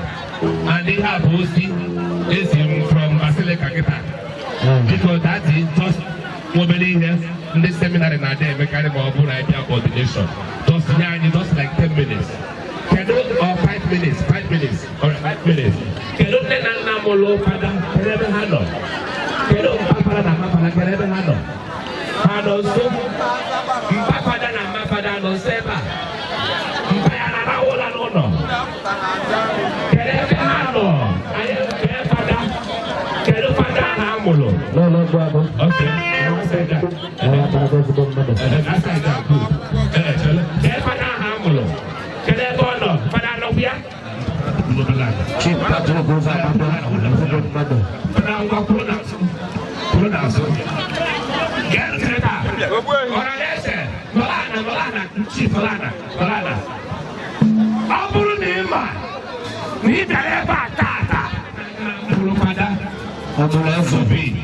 Reverend Father Sophie, Nsobe Chukuma.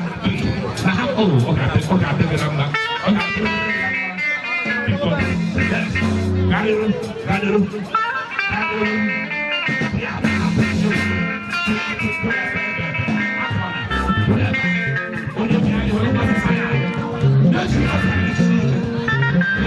Chairman,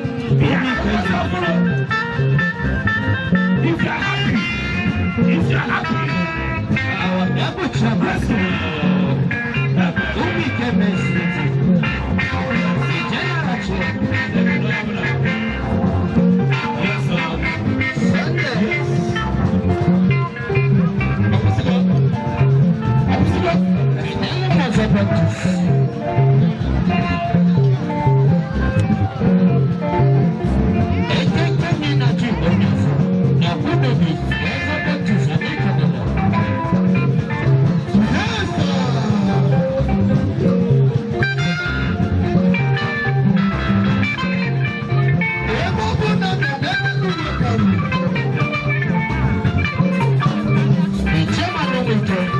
Yes.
you so much.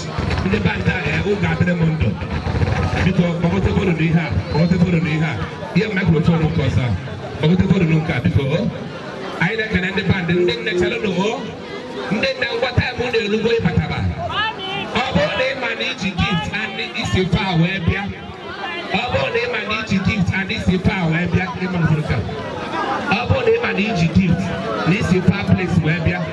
Bịa for fada ka ọ gọzie gị. Mba, okay, good. Ngwa ndị nne chịkakwa ya gị ọfụma o. Ọ ga-adị gị na mma. Thank you so much. Ngwa ndị nne St. John of God. Apple. Ewere ayé mma fada. Ka ewee ihe ọ na-awọtacha kịta. Itogo wobele. Nwafada ka otu n'ebe ha nọ n'ebe ebe. Ọrụ ti gị na shows on car. Anyị anawa ebe ebe. N'ebe aka nọ kịta. Anyị ekele Sir Hillary.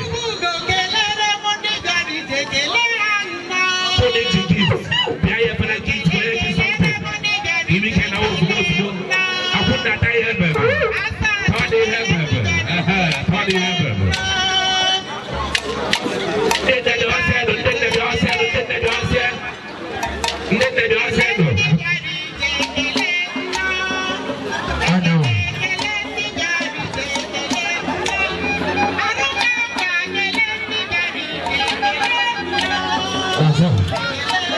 Otu bụ nwa.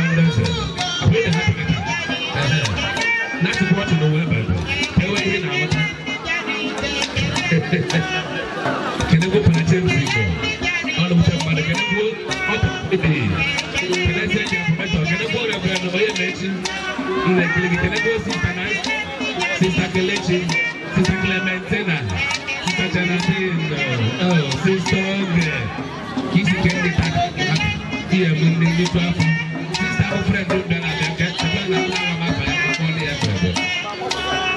oh, Sister Masina Chubu, Kewena Rata, Masina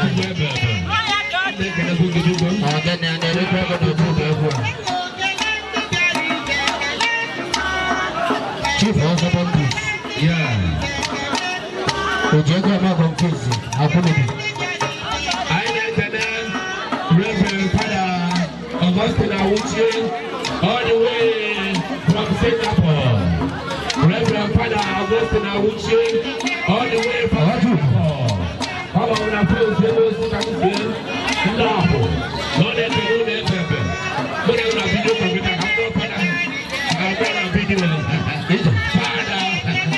I'm not video. When I found out Boston, I was all the way from Singapore. But it's an example. Also, not happy. They would never. Yes, I was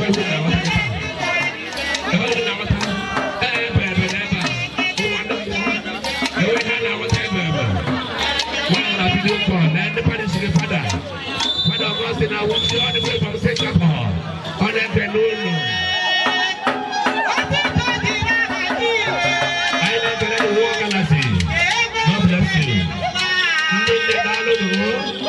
Yes, Reverend Father, the praise priest, yes, yes. I am the best of the answer of the Philip Center. However, full flesh and blood.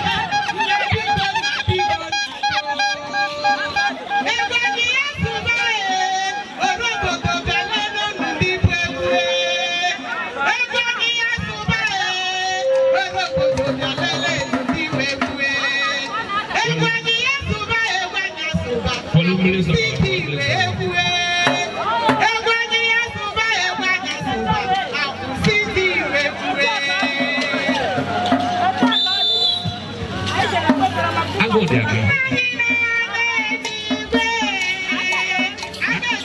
parish priest, St. John of God, Apple, Reverend Father Ruby Ogunda, all look to man of Hebrew. I didn't hear baby. I baby. Was he hiding? Father James people. Father James people to the soil. I'm digging up my Father James people. Yes. Mr. Kelechi, Reverend Ojemeji, Sabotus, His Excellency, Chief Ambassador.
Ibero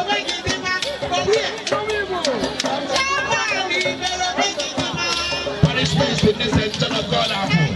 Ọ sị ndị nne unu wee taa bụ ndị ọ na-ewu. Ọ sị ụlọ ọcha onye egwu. Parish priest m na nsọ ma wee egwu ebe. Yes. Ndị nne were taa bụ ndị nne ọ na-agba na egwu. Ebe na ọta. Anyị na-echere ndị eze. Reverend Father Leander. Reverend Father Felix Sizer. Nwanne ha nwoke na ebe a. To present them very well. Daalụ n'ụlọ ịta. Ewu ọhalazi. Anyị na-afụ gị ọ ga-adịghị na mma. Daalụ. All right.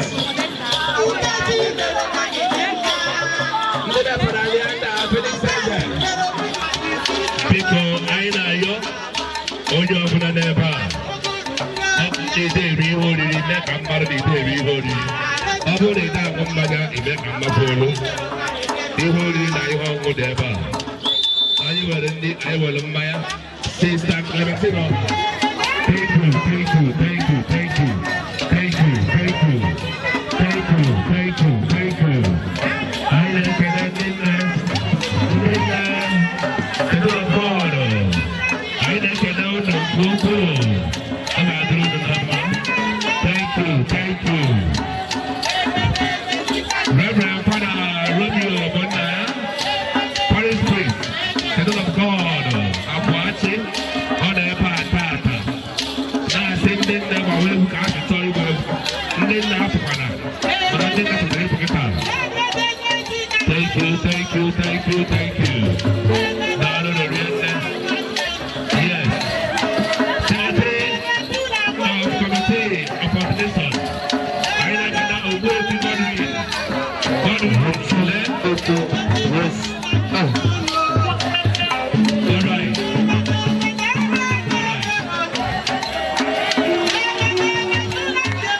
Thank you. Ndinna, thank you. Ndinna, thank you.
Welcome you, the chairman, members of the high table, the clergy, and the lay faithful present at this epoch-making event.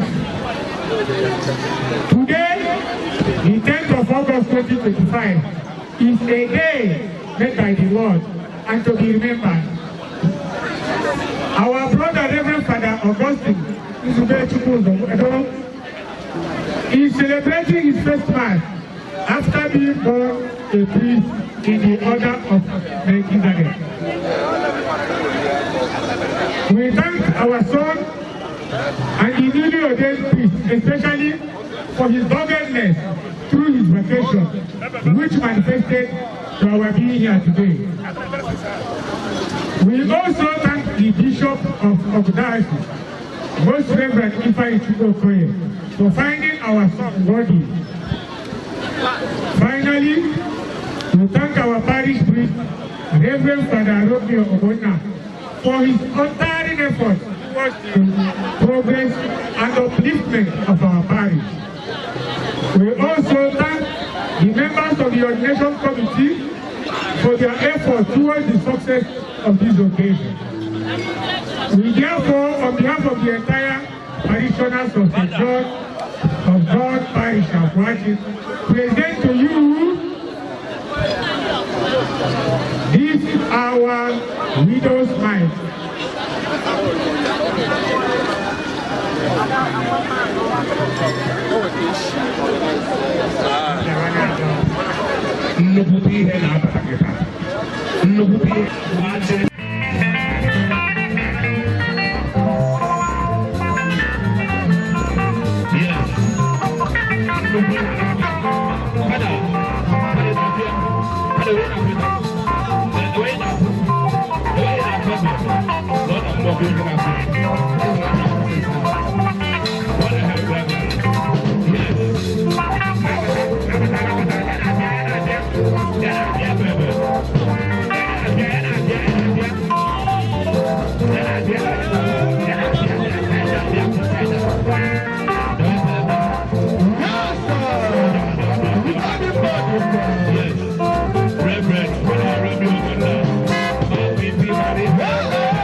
Otuto dịrị Jesu Kristi.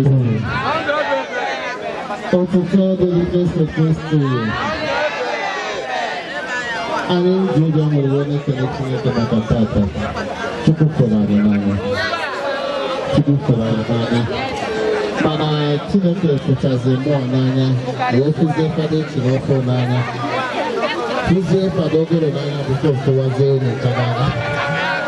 So na anyị wabụ the parish council, not a parish christian anymore, not a parish pastoral council, not a coordination committee, not a ndị Enugu Akwu, ndị Omeke, ndị Ọkụnọ, ndị Obuadu, ndị Umuowo. Nakwazi ndị niile n'afa ndị Enugu Akwu niile, n'afa ndị Ama-Etiti niile, na n'afa ndị Ahani. Ọ bụghị m nke moto. Anyị nchabi ego moto. Anyị nchabi mara mbọ. Anyị nchabi ruru onwe anyị ụka rogo moto a. Anyị wee sị na ọ ga-adịkwa mma ka fada anyị etotoro ogo ma mma nwoke bụ tamtam n'ebe oche ọrụ. Ọrụ gbazie. Ọkụ ya ga-asị ihu na-abịaja. Ọ mara mma mmadụ ịnọ. Ọ mara mma mmadụ ịnọ. Anyị asị na ihe dị mmadụ kwa mma. Ma onye toro ogo ga-enweta moto toro ogo. Onye dị ọcha ga-enweta moto dị clean. So na afọ Parish Pastoral Council anyị na-asị nwa anyị nwoke mepeti moto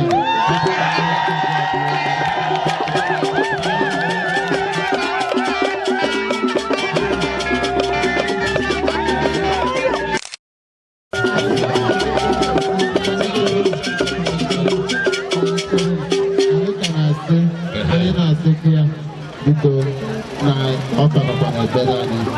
Anyị gara ebere ka moto ahapụ imeri ahụ. Ka moto ahapụ imeri ndị ọzọ ahụ. Kama ka o were ya na-ejere Chineke ozi. Anyị na-arịọkwazi ya afọ ọbara anyị ka anyị gbanwee gosi ya. Biko echetụkwa n'ebere anyị nwa na nwanyị ebere. Na-echeta anyị n'ebere Chineke nye anyị mmụọ. Na-echeta afọ n'ebere. Na-echeta ma ndị ahụ dị ma ndị ahụ adịghị. Ka Chineke dozie akara aka anyị, dozikwazie mbọ niile anyị na-abụ. Anyị na-arịọzi ya ọ bụrụ na ọ ga-amasị ya. Anyị wakwa ka mmiri efebe ka na ya dị. Ịbanyegodi moto anọ a, gatụ ihu, gatụ azụ, ego anyị maọbụ gị mmanụ.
Biko ndị na-ebe a na-achịte n'azụ ndị nne nsọ ndị nọ n'ebe a ka anyị na ndị nne mee nke anyị maka na ndị nne ube ha ọkwa ha bụ so biko mgbe ịrụ taịm ahụ tupu a kwudochi anyị ihu dị tụrụ ebiri ekwere nke a na ọ ga-adị ịgba maka ọrụ ọcha ahụ echi mbata gara biko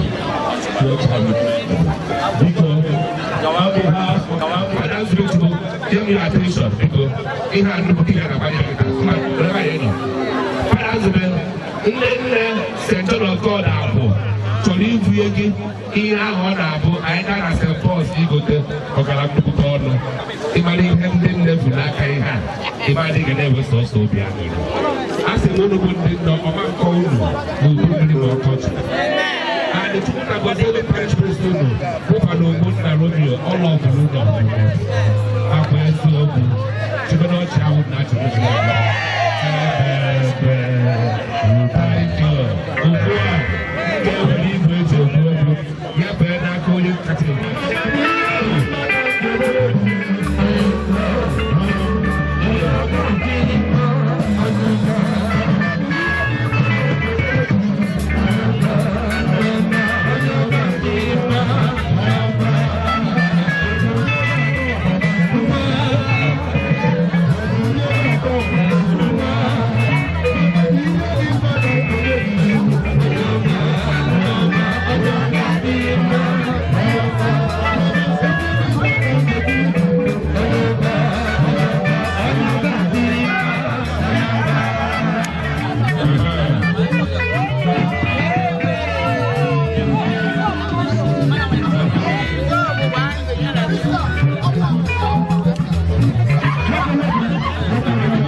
Makambiri chulo you. Ebe no lobo. Ndi ogo refe. Yes.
Thank you. Onda ọkọ chiu. Ọ bụ na ịgbatabela ọgụ jebe ibu. Ọ bụ na ịgbatabela ọgụ. Ọ bụ na ịgbakwanye dị nwaanyị jebe ibu. Ihe dị ibu. Kewe ha na-aghọta. Ezigbo ihe dị ibu. Amen. Ana m ekele Chukwu. Na ọgọ m bụ fada. Nwa abụkwa olu fada. Anyị ga-epezitere miti. Ya na-ekwu na-akpọwa ọgọ chiu. Ọkwa ji ọjọọ nchebe ọgọ nọrọ nye ihe ọgụ. Ana m ekele nke ọgụ. Ana m ekele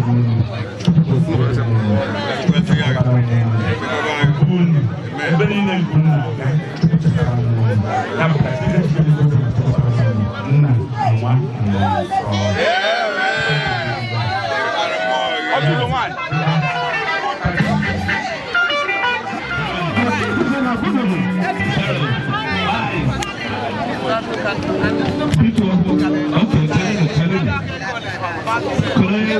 okay, the people in Sokolia, okay, telephone.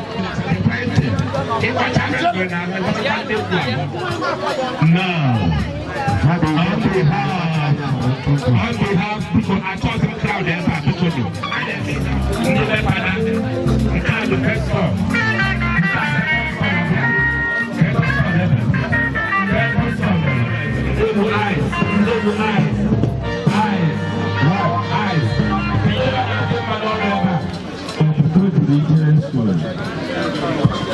Before me,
You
Parish priest, Father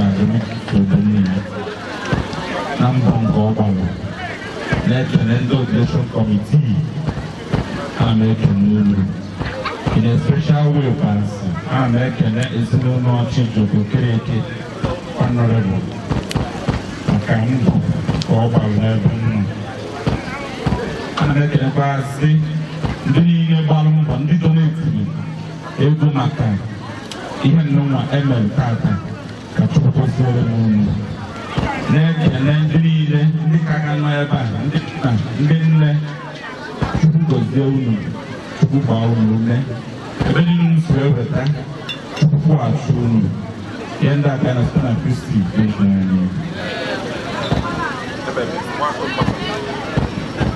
Biko ndị ewere igwe eji ekwu okwu, biko ewere ka ọ dị ọ bụrụ na anyị mechaa ihe parish priest enweghị ihe ọ tụchere anyị ka ọ m gawa na mmụọ. Okay. Mana before that, achọrọ m ka ofu onye nne bịa kelekwa ndị mmadụ ewere eji wee kpọọ onye nne for a reason. Nne nne dị egwu. Kedu ofu onye nne?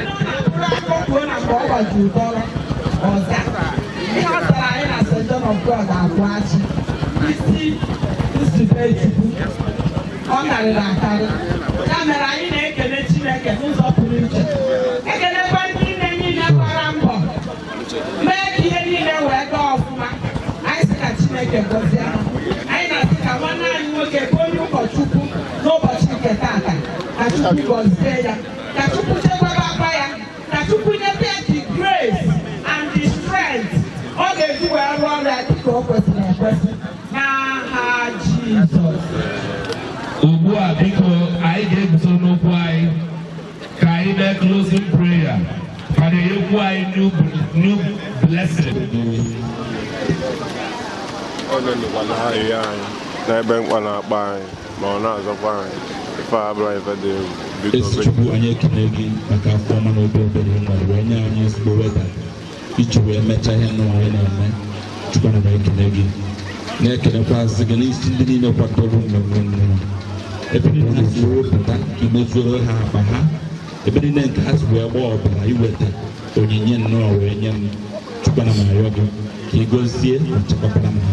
Ya bụ ndị ụkọchukwu na-ebe a, ka anyị gọzie mmadụ niile, ka Chineke chi gị na-egozie ma chekwaba unu, Nna na Nwa na Mmụọ Nsọ. Mmadụ ekele m gị o. Biko mee ka ọha na eze mara afa gị na onye bụ. Ọha na eze afa m bụ Nzọkwado Ọgọstin. Ele ya asị ọchịchị a na-awara ndị eze. Biko ụbọchị ekele gị o. Biko gbagoro ọha na eze ife jikọtara gị na mmemme a na-eme n'ụbọchị tata. Ihe jikọtara m na mmemme a na-eme bụ n'ọnwa m nke Chukwu ji gozie m na mụ na Chukwu gọrọ ọnụ n'ụbọchị taa. Gbaa nkwụ nwaanyị tata bụ akwụkwọ taa. Ọ ya bụ ihe jikọtara m na mmemme a. Ekele nga afọ na tata ụbọchị aṅụrị na ndụ gị. Ọ ga-adị gị na mma. Ọkpọsị na ihe dị ha na-afụ gị gara ebe ahụ na ihe niile chapụrụ achapụ. Wee na-asị unu nchekwa ka unu ji na ọ ga-adị unu na mma n'aha Jizọs. Biko mana ọha na eze ka obi dị gị taa n'ụbọchị tata. Ụmụnne m na ọha na eze niile bịara ebe a, obi dị m aṅụrị. Obi dị m pọrị na maka na afụbeghị m ụdị ihe a na ndụ m. Ụdị ihe dị otu a ime na ndụ mere na-eche ebuche wee echiche. Mana ihe niile bịara ebe a maka ihe m na-ekwu bụ na onye ọbụla bịara ebe a ji obi ọma ya wee bịa, maka na ama m nọọ ihe ọma pụtara onye ọbụla. Ka m na-asị ka ngozi nke Chineke sobe onye ọbụla, ka Chukwu gaa n'ezinụlọ ọbụla wee mejuoro onye ọbụla ihe niile ha wepụtara ma iji okwu ha na-asịkwasị na ndị niile bịara be m ga-anara n'udo na-enweghị nsogbu ọbụla n'aha Jizọs. Ekele gị o mama Fada. Ana m asị na mmemme a mere n'ụbọchị taa ga-adị ka aja ka uche n'ezinụlọ. Jehova ga-esi na mmemme anụ ihe ọbụla bụ ihe dị ụkọ n'ezinụlọ na-ewetabeghị. Jehova ga-esi na mmemme a wee mere unu n'aha Jizọs. Ekele gị o. Ọ nwere ihe ọzọ dị gị n'obi nwere ike ịgwa ọha na eze? Ana m asị ọha na eze na ha na-arụ n'udo na-enweghị nsogbu, na ndị ha hapụrụ n'ụlọ wee bịa na ha ga-anakwutekwa ha n'otu n'otu n'aha Jizọs. Amen. Ọjị ụga na-awara eze. Ịgụ ụbọchị ekele gị o. Ihe ụbọchị mpa midia na-ekele gị wee lasị na ọbụla ịbụ mmanụ ịbụ nkwụ elu. Lasị na ọbụla ịbụ ala na-edị na saịtị na-asị ije ka ijiri ọ ga-adị gị na mma o. Ekele gị o. Ekele gị o. Biko mere ka ọha na eze mara afa gị na onye bụ. Ihe nke bụ eziokwu, aha m bụ Nzọkwado Chikwunoye Livinus aka Livingston Electrical. Ọ ga-adị gị na mma. Reverend obi dị m onye isi ekele gị ọ ga-adị gị na biko mee ka ọha na eze mara afọ gị na onye bụ aha m bụ ụzọ gbado Chikwureli Venus aka Living Electrical nna Abuja ka na Rivers State.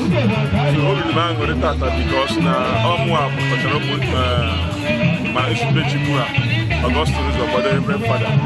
So obi dị m aṅụrị taa ihe mere taa na mmiri ezugbo anwa amụkwa ha na mọchị. So obi ha aṅụrị wee nyere m na ma brọghachi Fada taa ọ kpọrọ ihe niile gabigara ama na ọ dịghị izi mana anyị kele Chukwu na pụrụ iche n'obodo nke taa. Eji m aha ndị bụ ụzọ gbado na-ekele Chukwu chi ya ike o mere ka mma osi adịwo mma ọ dịwara mbụ ekele m ya ekele m n'afọ m mbụ n'ugbo ndị bụ ụzọ agbado ụgba ọ bụ nsị na ihe dị ha dị na Naịjirịa unu mee mmemme ọchapụ achapụ wee na-asị na ọ ga-adị na mma n'aha Jizọs. Ọ nwere ihe ọzọ dị n'obi nwere ike ịbụ ọha na eze enwekwa ha ime ọcha abụghị isi nara ekele ndị mmadụ gbara mbọ ndị St. John gbara mbọ Nwike gbara mbọ ọha na eze gbara mbọ ebe ọ ha si weta ihe ji spọtụ ma broda Reverend Fada Augustine Chukwu agụba ndị eze Chukwu uche ya machibanye n'aha Jizọs. Okwu ha ji bịa taa ha echewara n'aha Jizọs. Onwe okwu akpọ ha ha narịkwa n'udo ihe kerekwa ndị be ha wee hapụwa wee bịaba ebe a ebe ihe ha wetara ihe ha ji bịa ebe a Chukwu ya kwuche machibanye n'aha Jizọs. Kerekwa mbụ our Reverend Fada parish priest here kọjụcha everything ọ gaa n'udo Chukwu gozie ya chịkwapụ ya n'aha Jizọs Kraịst bụ onye nwe. Biko chedogoro ọha na eze afa ga-anwa ọzọ na ụzọ gbado Venus Chukwu na onye aka Living Stone Electrical. Igwe ụbọchị ekele gị o dị ụbọchị mpaghara mmiri na-ekele gị wee na-asị ide ka iji na ọ ga-adị gị na mma o wee na-ekpe na-asị na ị ga-afụ ihe ọma mba niile ụlọ ụgbọ ajọ m ga-akwụghachi unu mmaji n'aha Jizọs ekele gị o.